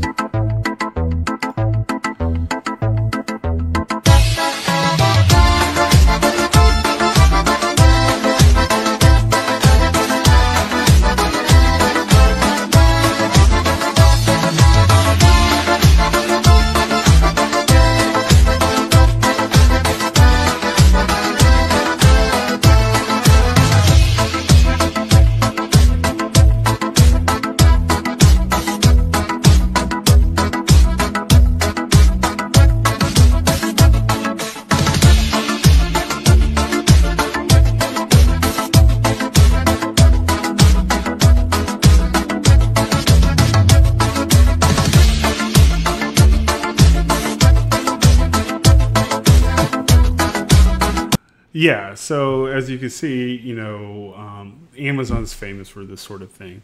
And so Biden was kind of touching on this, where you could just buy out your competition's inventory, use it against them. In Amazon's case, they have all the data. They know what the price points are.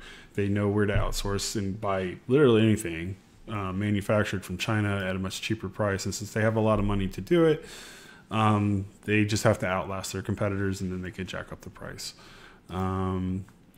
So the next one, here's Glenn Beck talking about stakeholder capitalism, because towards the end of Biden's speech, he was basically hinting at the idea that unions and maybe it is time to start forming unions for engineers or something. But let's talk a little bit more about it as it relates to Salesforce. And also Marc Benioff. He's the CEO of Salesforce.com. Yesterday, they all sent a message to Joe Biden, and that is, you've got to fight climate change, and you've got to fight it right now. Marc Benioff said, as we recover from COVID-19 and rebuild the global economy, we must also act on climate change. In fact, these are not separate missions. They're one and the same.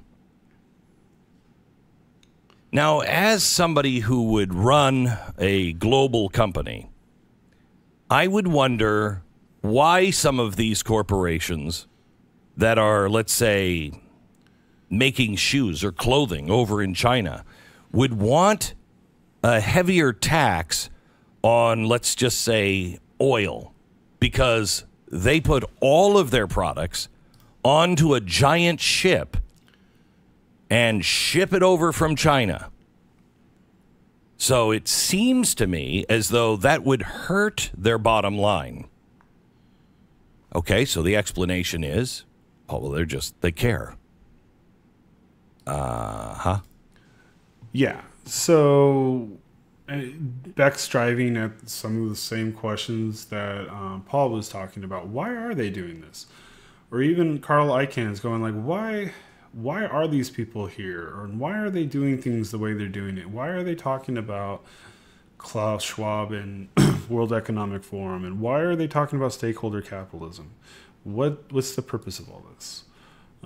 Here is Biden's first UN speech, Global Corporation on COVID and Climate Change, two of Benioff's favorite talking points. In growing doubts about his promise to unite America's allies, President Biden delivering his debut speech to the United Nations, calling for global cooperation to combat climate change and COVID. Bombs and bullets cannot defend against COVID-19. We need a collective act of science and political will. Declaring the world is at an inflection point. To deliver for our own people, we must also engage deeply with the rest of the world. The speech, a key credibility test for the president who came into office saying he would restore America's relationships that were frayed under former President Trump. I'm sending a clear message to the world. America is back. But in recent weeks, President Biden's been criticized by prominent allies, most notably for America's chaotic troop withdrawal from... Yeah, so Biden's trying to undo everything Trump, but then go back to the Obama era politics. Here's Jim Cramer, Mad Money, talking to Marc Benioff says Biden is saying a lot of really smart things about tech. So obviously Biden and Benioff are on the same page. Let's hear what he has to say. Question. Look, Jim, Biden tech crackdown. No, of course. Biden technology guys, they seem to be anti-tech to some degree. Would you please explain to people that they're not anti-tech? That's silly. Well, he's saying a lot of really smart things, and he is saying some things that other people were afraid to say that are true things. So look, we have a crisis of prioritization in government. They've got to figure out what's truly important. And certainly our technology industry is one of the great assets of our country, of course. And we want to help all of our customers get back to growth and to reignite the economy, and the government has to be a team as part of that. In fact, I just spoke to Gina Raimondo yesterday. You remember her, Jim? She's been on your show many times, former governor of Rhode Island. She's now the Secretary of Commerce. And she's absolutely helping us really get our businesses going and back and happening today and doing the things that are important. Like, Jim, we've got to get to net zero, not just to growth. Right. We've got to cut our emissions. We've got to get to our trillion trees. Remember that? You know, 1t.org. Jim, that's a huge part of the future. We got to go green. There's so many important things that we need to do to make our world better, to make our companies better. And, well, you know, our government's got to be a key part of doing that. You know that. And so, as you can see, you know, tech, politics, money is all the same thing to Benioff. And, you know, I don't really disagree with half of what he's saying here. I mean, fine, you want to plant a trillion trees, go for it. If you want to reignite the economy, great, me too. But what the concerning part is always the WE stuff. So in this section, we're going to go over some WE stuff. So here's Benioff at the World Economic Forum. Let's listen to what he has to say. New environmental capitalism. I think about that every day. As the CEO of Salesforce, we're now a company with 75,000 employees and the third largest software company in the world. It's very meaningful to me that we're also net zero, that we're fully renewable now, that it's not some future commitment that we're making, but that we realize the planet is a key stakeholder today. It's one of the reasons why 2 years ago we came here to introduce 1t.org, the Trillion Tree Program, and why we're so excited to see such incredible commitments from corporations and governments all over the world, including what we just heard from the ministers from the United States and Chinese making further commitments to the Trillion Tree Program to sequester 200 gigatons of carbon, something we badly need to do for our planet, and why we're committed to an ecopreneur revolution, energizing these ecopreneurs, all these incredible young entrepreneurs, people like me, but dedicated not to tech, but to the environment. And these ecopreneurs, well, they're guiding us to the future. This is an exciting moment for us. You know, Benioff doesn't just say this once. He says this many times and full-throatedly. I mean, he's a really good spokesperson, but, you know, he's letting you know he's on board with all of this. As we have known it, is dead. And this obsession that we have with maximizing profits for shareholders alone has led to incredible inequality and a planetary emergency. We all owe a gratitude to you, Klaus. You have shown us the way forward. And Klaus is right. For 50 years, we have seen he has called for a new capitalism, a stakeholder capitalism, a more fair, a more just, a more equitable, a more sustainable way of doing business that values all stakeholders as well as all shareholders. And I know, Klaus, you are right, because Salesforce, and through your mentorship, is living proof that stakeholder capitalism works. Well, there you have it, folks. This is not innuendo. This is not guilt by association. He's saying, I'm not even saying he's guilty of anything. I'm just saying he's on the Klaus Schwab train. Thank you, because you are a role model. But you went even one step further. And what you did is actually to speak out on social issues in a very strong way. So you took a position, for example, in addressing poverty in your community in San Francisco. You even were involved in a voting dispute. And of course, your support for LGBTQ rights. Now my question is, should a business leader not only apply or submit himself to the ESG standards, but even go one step further and speak out on political issues? Well, Klaus, I mean, just listening to this panel and being here at the conference in recent events, certainly I would tell you, and I would certainly tell the business leaders, here that capitalism, as we have known it, is dead. And I think we already went over this. Next one. So here's Beck responding or reacting to Benioff and the World Economic Forum. Hear what he said.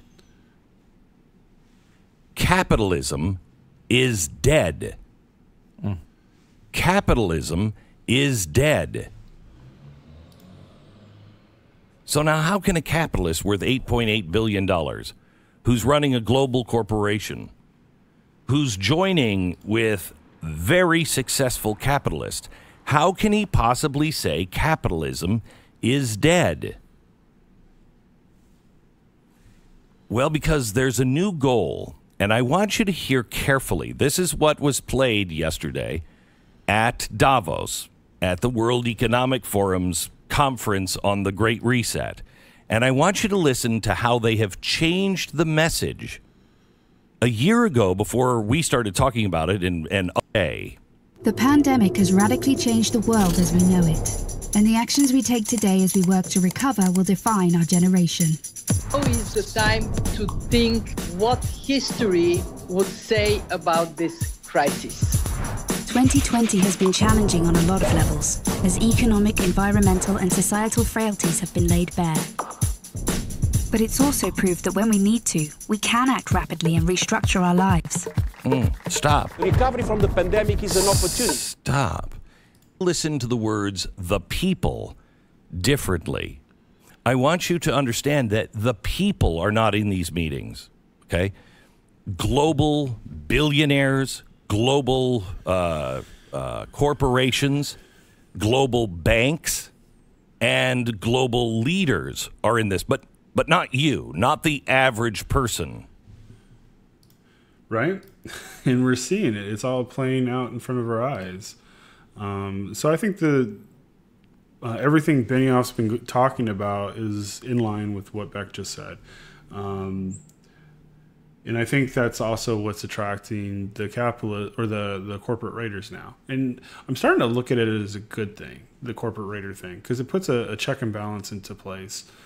And so is Benioff correct? Is capitalism dead? Well, it seems like it's not. And Elliot Management's is proving the point. And it should be an epic fight. But let's continue on with the World Economic Forum discussion real quick. And one of the things that I thought was interesting was that apparently Klaus Schwab formed the World Economic Forum with the help of Prince Charles back in the 60s or 70s, and who's now King Charles of Britain. So the reason why I was reading about this is because I wanted to understand, like, where does Klaus Schwab get all this power, and why is the World Economic Forum such a big deal? It's like, oh, well, because the monarchy said so. And it's probably not just the British monarchy, because a lot of them are intermarried with the other monarchies in Europe, regardless if they're, democratic republics or whatever their government structure is. But they had long histories of royalty and monarchies. And a lot of them are intermarried and extremely wealthy and are still sovereigns. So let's hear what King Charles has to say about the pandemic as it relates to the World Economic Forum. We have a golden opportunity to seize something good from this crisis. Its unprecedented shockwaves may well make people more receptive to big visions of change, and global crises like pandemics and climate change know no borders and highlight just how interdependent we are as one people sharing one planet. Over the past month or so, despite the ongoing crisis, I've been encouraged to see the growing calls for a green recovery. We need only look to the United Nations Secretary General, to the IMF, the EU, the Petersburg Climate Dialogue, the Canadian government, the COP26 Universities Network, and business leaders around the world to see this. And as we move from rescue to recovery, Therefore, we have a unique but rapidly shrinking window of opportunity to learn lessons and reset ourselves on a more sustainable path. It is an opportunity we have never had before and may never have again. So we must use all the levers we have at our disposal, knowing that each and every one of us has a vital role to play. Everything I have tried to do and urge over the past 50 years has been done with our children and grandchildren in mind. So I can only encourage us all to think big and act now. So here's a question. Why does King Charles want global communism? Is it global communism he wants, or are we talking about a one world order that happens that he controls? So is it like, or he wants to somehow give away his power to some elected bureaucrat and then that controls the world? I don't know. I really don't know. It sounds like a lot of it's communism to me, but and when you really look at World War I and World War II and all the stuff about how Hitler didn't just happen, he was created. So this goes back into World War I, World War II, as we're walking into World War III, in the form of a Cold War. But anyways, the pandemic is part of that, and they want to use this Hegelian dialect, problem, solution, or thesis, antithesis, and then solution. So they want to create a problem, then they come up with they have a way, something in mind that they want to achieve, but for different reasons on how it plays out, they only get like half of the things that they wanted, which is the antithesis, and then the solution, that's what turns into the solution. But then if you just add more problems, more events like 9/11 or ISIS or some sort of terrorist Taliban thing, each event turns into an opportunity to enact the legislation that gets you closer and closer to your end goal. So that's what they're talking about in terms of the Great Reset, which supposedly has to do with crypto and mass surveillance and global control and robots and terminators and things. Let's listen to some more about King Charles. The current pandemic has brought unimaginable devastation to people's lives, livelihoods, and national economies. At the same time, the green recovery represents an unprecedented opportunity to rethink and reset the ways in which we live and do business. Now, I have long believed that we need a shift in our economic model that places nature and the world's transition to net zero at the heart of how we operate, prioritizing the pursuit of sustainable, inclusive growth in the decades to come. Having been championing climate action now for the last, I don't know, I suppose 40 years, I can tell you that this isn't a fight for the faint-hearted.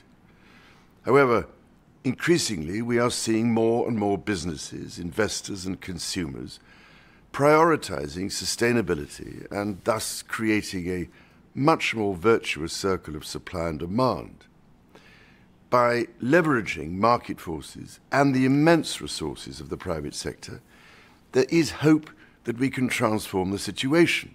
But I'm afraid we are literally at the last hour, and there is real urgency for action. We know now what we have to do to rescue the situation, rather than going on talking about it. And, you know, according to him, we're at the last hour. So whatever they were planning on doing or whatever is, they're on it. And they keep using global warming and climate change as the boogeyman to, you know, get to this one world order. And yeah, so here's another video from what is the World Economic Forum? We recognize that the world is changing at an incredible pace. What the World Economic Forum does is bring together leaders from all different backgrounds, from all different walks of life. And that provides a unique space for new ideas and new solutions to flourish. It's really a very unique place. It's a place where industry comes together to work with government, to work with NGOs, academics, to truly make a difference in the world. Leaders come together because of their own personal commitment to one another, to see follow-up to the discussions that they had at our meetings. I'm generally really skeptical about panels and debates and presentations and whatnot, but I've actually been shocked to discover in the last year that it makes a huge difference.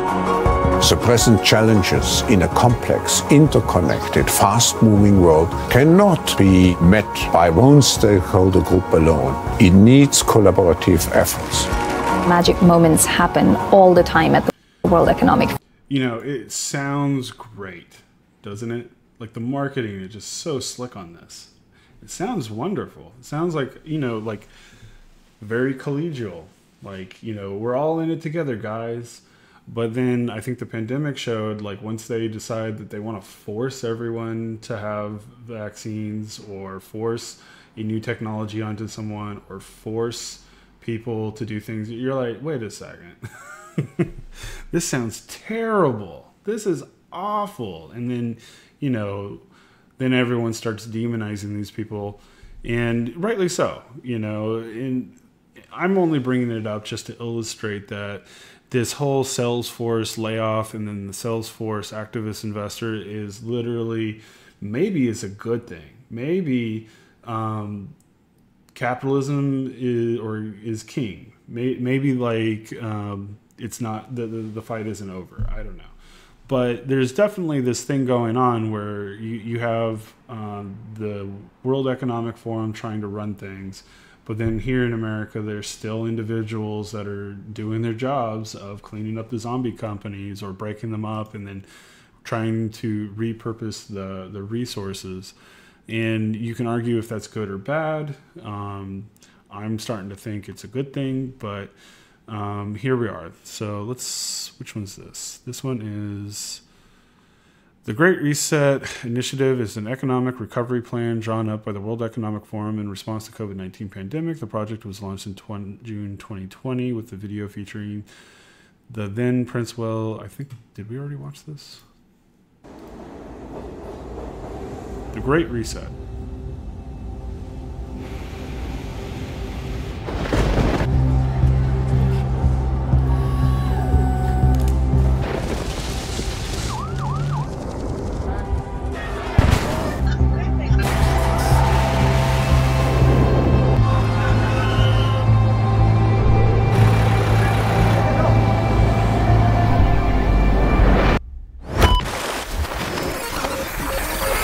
The Great Reset, I think from what I understand, it's about resetting the money supply and wiping all the debts out that all these countries owe. Because so they're like collapsing the system on purpose, racking up huge amounts of debts on purpose so that they could buy all the cool stuff before they reset it.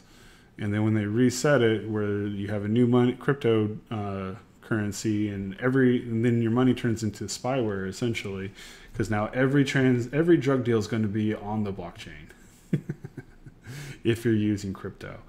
Everything, buying weapons, they know about it. Selling weapons, they'll know about it, how much and where and what capacity and all these sort of things. So that makes managing wars easier, but it also makes rebellion harder. It makes it to where you're going like, what if you don't want to do what they're saying? What if we don't want to give up our independence?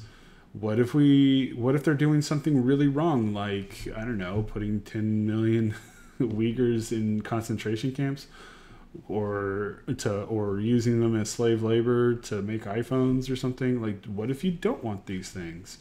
Then this is all really, really bad.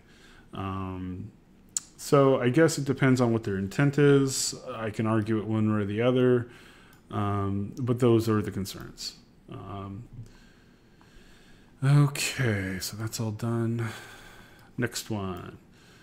So here, this one was a little bit more about Brett Taylor, Friend Feed Future. We don't need to review that one again. Salesforce CEO, Twitter chairman Brett Taylor on tech sell-off, remote work, and more. So a little bit more on the Salesforce Slack acquisition.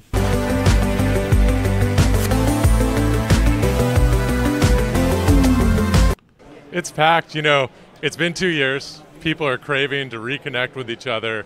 And you and I were just talking about this, you know, this event is all about the technologists in all of our organization. And right now, because the whole economy digitized over the past couple of years because of the pandemic, it's all on these people's shoulders. You know, CEOs are saying, let's move faster. We need a new digital customer experience.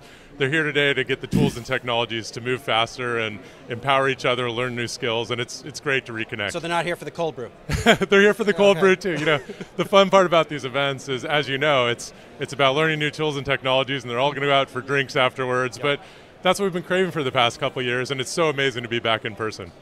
You and your co-CEO and Salesforce founder, Marc Benioff, talked to a lot of CEOs, a ton of CEOs, and I think you have talked to 40 CEOs in the last couple of weeks, which is mind-blowing. What are you hearing from them? Well, look, everyone's anxious right now. You know, there's so much uncertainty. You have the supply chain crisis continues, the war in Europe continues, inflation continues, labor inflation. One of the topics actually here is, the era of flexible work. And if you pick up the headlines, you can kind of sense a little bit of tension between management and employees right now as that sort of, we all navigate this new era of flexible work. The one thing that remains constant in all those conversations, though, is investment in technology. You know, whether you're Yeah, so and that seems to be in line with a lot of the World Economic Forum plans in the global reset, is if everything goes digital and, you know, they could lock down at will or whatever. This is all vital tools and stuff, but it might also be the way we work going forward. So it's a twofer. Here's, I think, Zuckerberg commenting. Elon might actually be buying Twitter. After all, any advice? Yeah, and you know, because Brett's on Twitter's board and the whole Elon buying Twitter to remove the censorship, and we just saw the Twitter files, but we also saw the Facebook files. I thought it was interesting to get a few words from Mark on the subject. What do you think Twitter's going to be better off? I mean, this has been such a wild saga. Yeah, I'm really curious what you make of it. I don't know. I think it's this is another one of these things that it's really unclear how it'll actually turn out. So it's obviously it's out there, and I think it's interesting as a saga, like you're saying. But I think even at this point, it's not actually clear what's going to happen. Looks like Elon might actually be buying Twitter. So a little bit more on Twitter's board has no choice but to reject Elon Musk's offer, according to Jim Cramer. Range of opinion about what's going on. Right. Now, best and final means no negotiation. Well, Brett Taylor represents the shareholders. He can't do that. Does Brett Taylor really represent the shareholders? Because didn't we just listen? I mean, he's co-CEO at Salesforce, too. And didn't Marc Benioff just go off on this whole thing about being, you know, not for the shareholders, but for the stakeholders?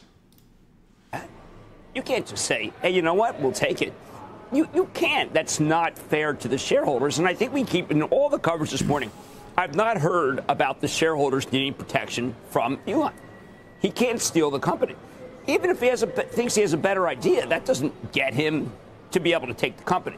So I've left out I'd like to ask David, because I think this is really important. David, there's a fiduciary duty of the board, and they cannot abdicate just because they got a best and final deal. This is not a piece of real. He's not buying a house here. Jim, I think you're right on the key question that's come up any number of times already in the calls that I've had this morning. Best and final. The use of that term, which we rarely, if ever, see. Certainly in an unsolicited bid of this nature and the initial unsolicited bid, you know, you use this term in the UK and you're stuck with it. That's it. And, you know, we know now that the reason why, we knew before, but the reason why they didn't want to sell was because of the censoring and propaganda stuff that Twitter was doing. And that's why they were resisting. It wasn't about the share price. They didn't care.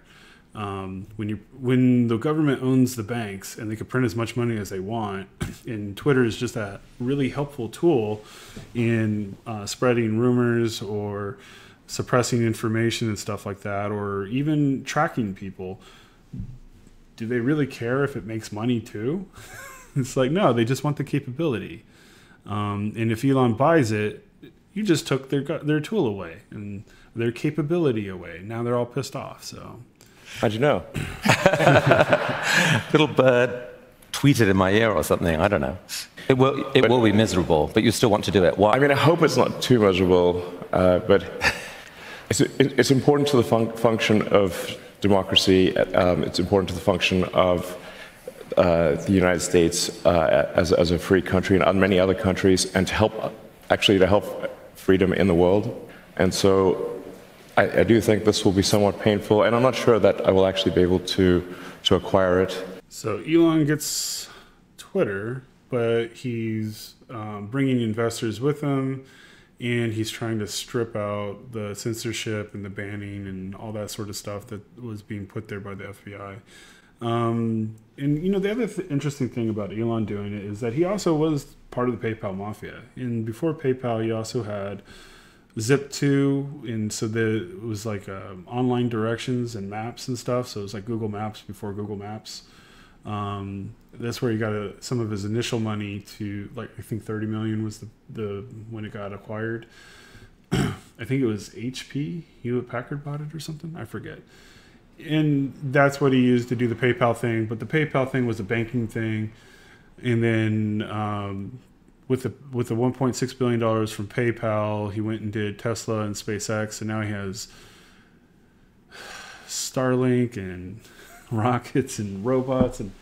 But he also has a big background in just in a lot of the webby stuff, but also banking stuff. And supposedly he was invited to join the World Economic Forum. He says he declined being part of the World Economic Forum Young Leaders. That's what he says. But it's super interesting to see what's going on here. Here's Brett. Management still intend to close the Musk deal. Appropriate for me to comment too much publicly beyond what we've said in our proxy statement. But first I'll tell you, Twitter has never been more relevant. This platform for public conversation, whether it's geopolitical issues, entertainment, culture, technology, and innovation, it's all happening on Twitter, and I think that's more relevant now than it's ever been. And beyond what we said in the proxy, I can just repeat that the board is committed to the transaction or agreed upon terms. But has it stalled? As I said, I can't say beyond our public statements, and we're committed to the transaction on the agreed upon terms. If we can talk about the stock price, what we've seen, like other technology companies, effectively it's been battered by the market sell-off recently, effectively losing a lot of the premium, perhaps the signal to the market thinks that the chance of this deal progressing is fading. What is the percentage chance of Musk taking over the company? Well, again, unfortunately, I can't comment beyond what we've said in our proxy statements. In your book, what? And so here you are. You got Musk versus Taylor over the Twitter fight. Ultimately, Musk prevailed. But this is very telling about Brett because he was chairman of the board of Twitter. And a couple things to say about that. One, he was in on all that. Plus, he was with Benioff in the World Economic Forum stuff. But Musk is on the other side of that coin, trying to undo it. So we got a fight of the wizards, the techno wizards, I guess. Let's take another look. Elon dissolves Twitter board of directors. So he fires the board as soon as he acquires it. Elon Musk making another big shakeup. Today, Musk officially dissolved the tech company's board of directors. The move means Twitter will now only have one official director, and that's Musk. He's also considering a plan to make users pay for blue check verification. It is the latest development in how the world's richest man has cemented his control over the social media platform. Musk fired 4 top executives last Friday after the acquisition was made official.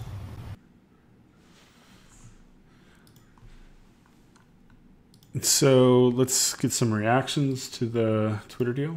Company. Tom, when you hear a story like this, what do you think about it? Oh, it's just piling. Everybody's piling on Elon Musk. They're just piling on, trying to find a story where there's a nothing burger there. If someday he takes Twitter public again, he will have a board of about 9 people. Why? Because the law says that under Securities and Exchange Commission says that you need to have a board and compensation committees and audit committees and things like this. But when this next one's even better, if you want to pull this one up. Let you say, there he goes again. It lets you and CNN to say, there he goes again. Can you pull up Elon Musk Q score?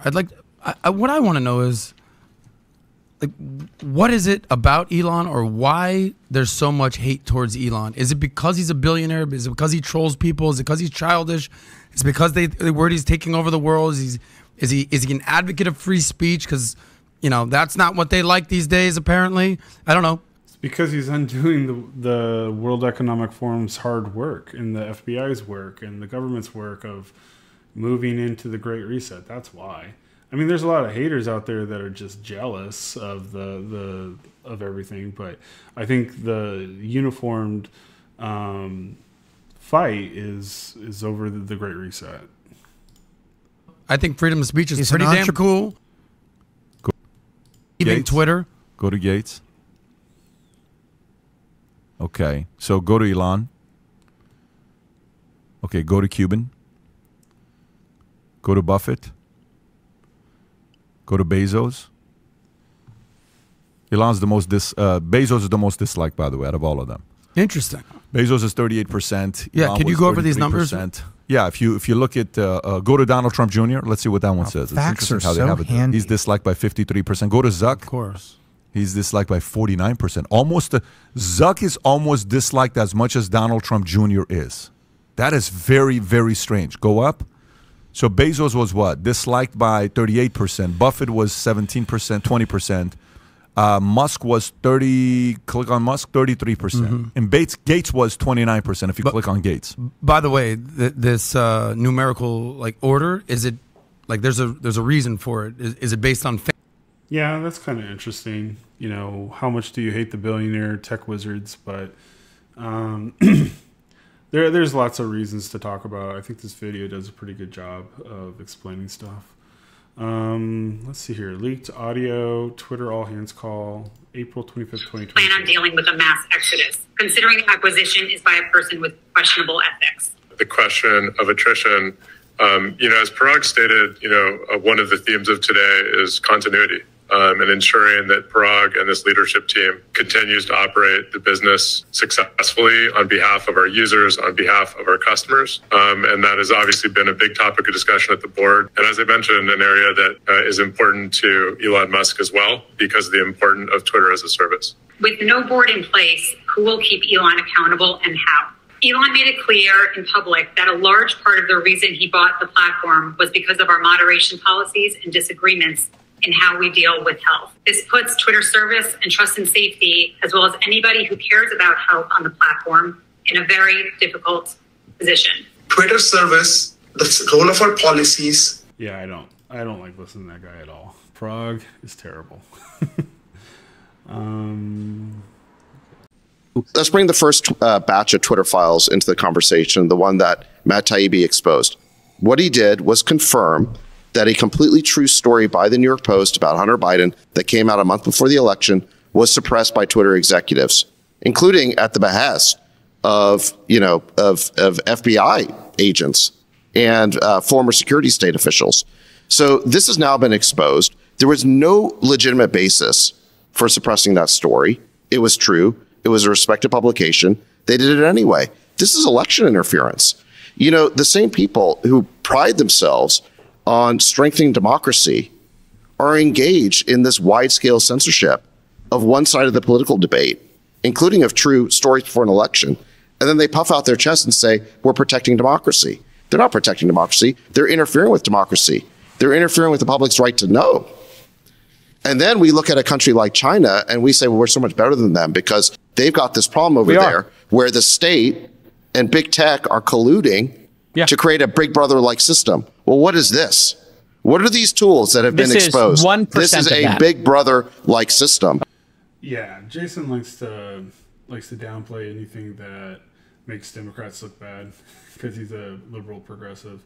And, you know, his thing is all about loyalty. Like, he doesn't care if it's wrong or right. He just cares about loyalty.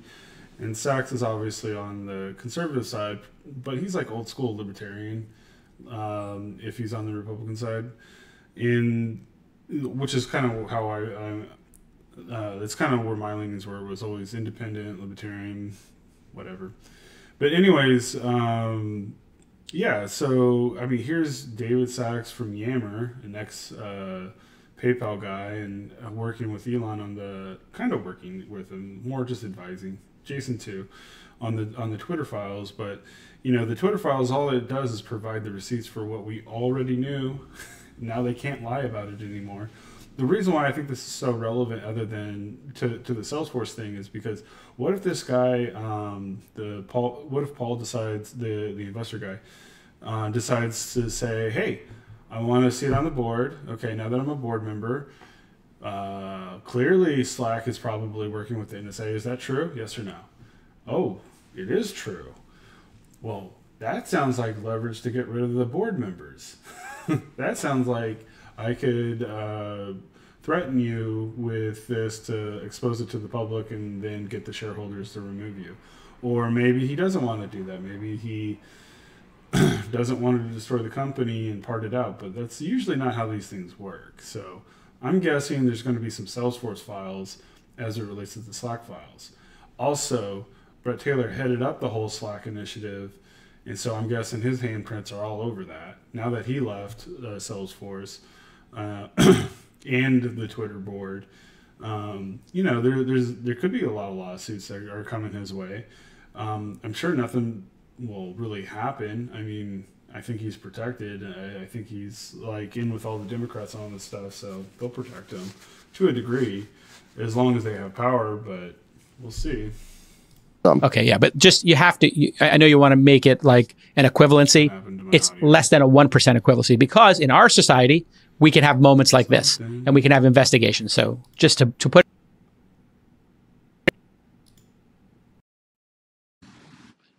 We're equivalent, but what I'm saying is that this is very much like a Big Brother social credit system. Yes, that was being perpetrated. An alarm bell should be going off. This should be an alarm bell going off. And if Elon didn't decide, we had this one idiosyncratic billionaire who believes in free speech. If he didn't decide to take this on, we would never have known this stuff. Okay, tell me what happened in between these two things. There is an attorney at Twitter, and I don't know the details of this. Right, okay, so this is interesting. I do not work for the Twitter Corporation. I do not speak for the Twitter Corporation. Sachs does not work for the Twitter Corporation and does not speak for it. I don't think he was officially sanctioned, but basically he was asked to leave the FBI. And then lo and behold, where does he land? At Twitter. And he is involved in their content moderation policies. I think what it shows is how deeply intertwined our big tech companies have become with the security state. Now, how did this get exposed? Well, Barry Weiss was basically putting forward document requests for the latest batch of Twitter files, and she wasn't getting anything back. And she's like, what's going on here? And the guy who's giving her the files his name is Jim. And she's like, well, wait, Jim who? And she finds out, wait, Jim Baker? Wait, that Jim Baker? That, New York Post had a long story about this guy.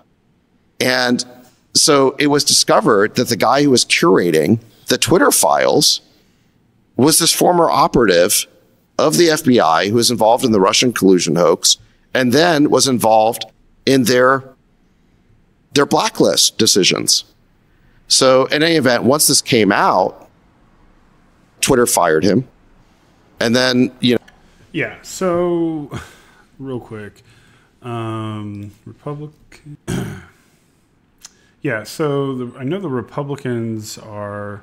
Elon tells Twitter followers to vote GOP in Congress. Musk urges Twitter followers to vote Republican. McCarthy warned Twitter to suspend other GOP members of Congress. What? Yeah, I know that the Republicans are talking about investigating all this. Showcase. Let's see what CNN. I hate CNN. Just hours after clinching the House of Representatives, Republicans setting the stage for a long list of investigations against President Biden. I want to be clear. This is an investigation of Joe Biden. And that's where the committee will focus in this next Congress. Investigating President Biden is something Republicans have been promising they'd do. On Joe Biden. If we don't engage in impeachment inquiries to get the documents and the testimony and the information we need, then I believe that our voters will feel betrayed. I'm not going to give up on my investigation of Hunter Biden. All right, there you hear it from Senator Grassley. The investigation into Joe Biden's son, Hunter. It is one of the top probes Republicans. Yeah, so I mean, they already talked about going after the Biden admin, and therefore they're going to have to go through the Twitter stuff. But then that's going to drag out all this stuff. So then I would just imagine Salesforce, they'll be like, "What's Brett doing? Oh, he's a CEO at Salesforce during this time. Oh, well, I guess we better bring him in." And then the Democrats are going to scream and not try to block it or something. But yeah, if you thought Hillary's emails were bad, this is going to get worse. We'll see where it goes. To be totally frank, almost every conspiracy theory that people had about Twitter turned out to be true. So.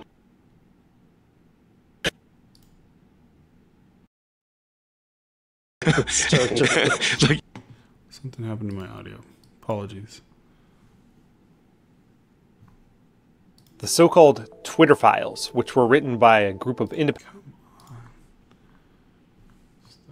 All right, so here's Elon and Dave Sachs at Twitter HQ talking about the Twitter acquisition or how post-acquisition.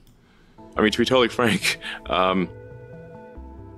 almost every conspiracy theory that people had about Twitter turned out to be true. So, is there a conspiracy theory about Twitter that didn't turn out to be true? Conspiracy theorists are often So let's listen to Paul again. Let me go back to what I started saying about corporate governance. The basic concept is the shareholders own the enterprise. They certainly have the residual interest in the results of the enterprise, profits or losses. The shareholders select a board of directors. The board of directors is responsible for the strategy of the company and selecting management. Well, just about everyone in the room knows that that's not how it actually works. That in American capitalism today, far more frequently, there's several impediments to the realization of that ideal. One impediment is that far more frequently, it's the management that actually selects the board of directors, and that cozy arrangement just persists as close to forever as the management cares to take it. Many of you probably who invest may invest in tech stocks, and in many or most of the tech stocks in which you invest, you will find that the founders are nowhere to be seen. They may be the CEOs, but they own zip in the company. And so what's come to pass in American capitalism is not everywhere, but a tremendous amount of stultification. I'll give you just one example from... Yep, there you have it, folks. Yeah, so the saga continues. I think we'll find out a lot more as he takes a board seat and starts pushing Salesforce to do whatever he wants it to do, probably break it up. In the process, he might disclose some Salesforce files that similar to the Facebook and the Twitter files. Depends on if it benefits him or not. So I don't really know, but I wouldn't be surprised if there was a bunch of Salesforce files that come out, and if the Republicans were worth their salt, they would pick all this up and start probing themselves without even waiting. Force them to disclose, and then use that to win more political capital. But we'll see what they do. I mean, so far, I think it's a big game of good cop, bad cop. The Democrats do whatever they want, and then the Republicans go, "Oh darn, Those darn Democrats, how come they keep getting away with it? I wonder if only someone had any amount of power to do anything about it. Oh well. Maybe next year. And vote for me. Don't forget to smash that subscribe button. We are anonymous. We are legion. United as one. Divided by zero. We do not forgive. We do not forget. Expect us. No expression. Hide my head. I wanna drown my sorrow. No tomorrow. No tomorrow. And I find it kinda funny. I find it kinda sad. The dreams in which I'm dying are the best I ever had. I find it hard to tell you. I find it hard to take. When people run in circles, it's a very, very mad world. Mad world. Large and open. Mad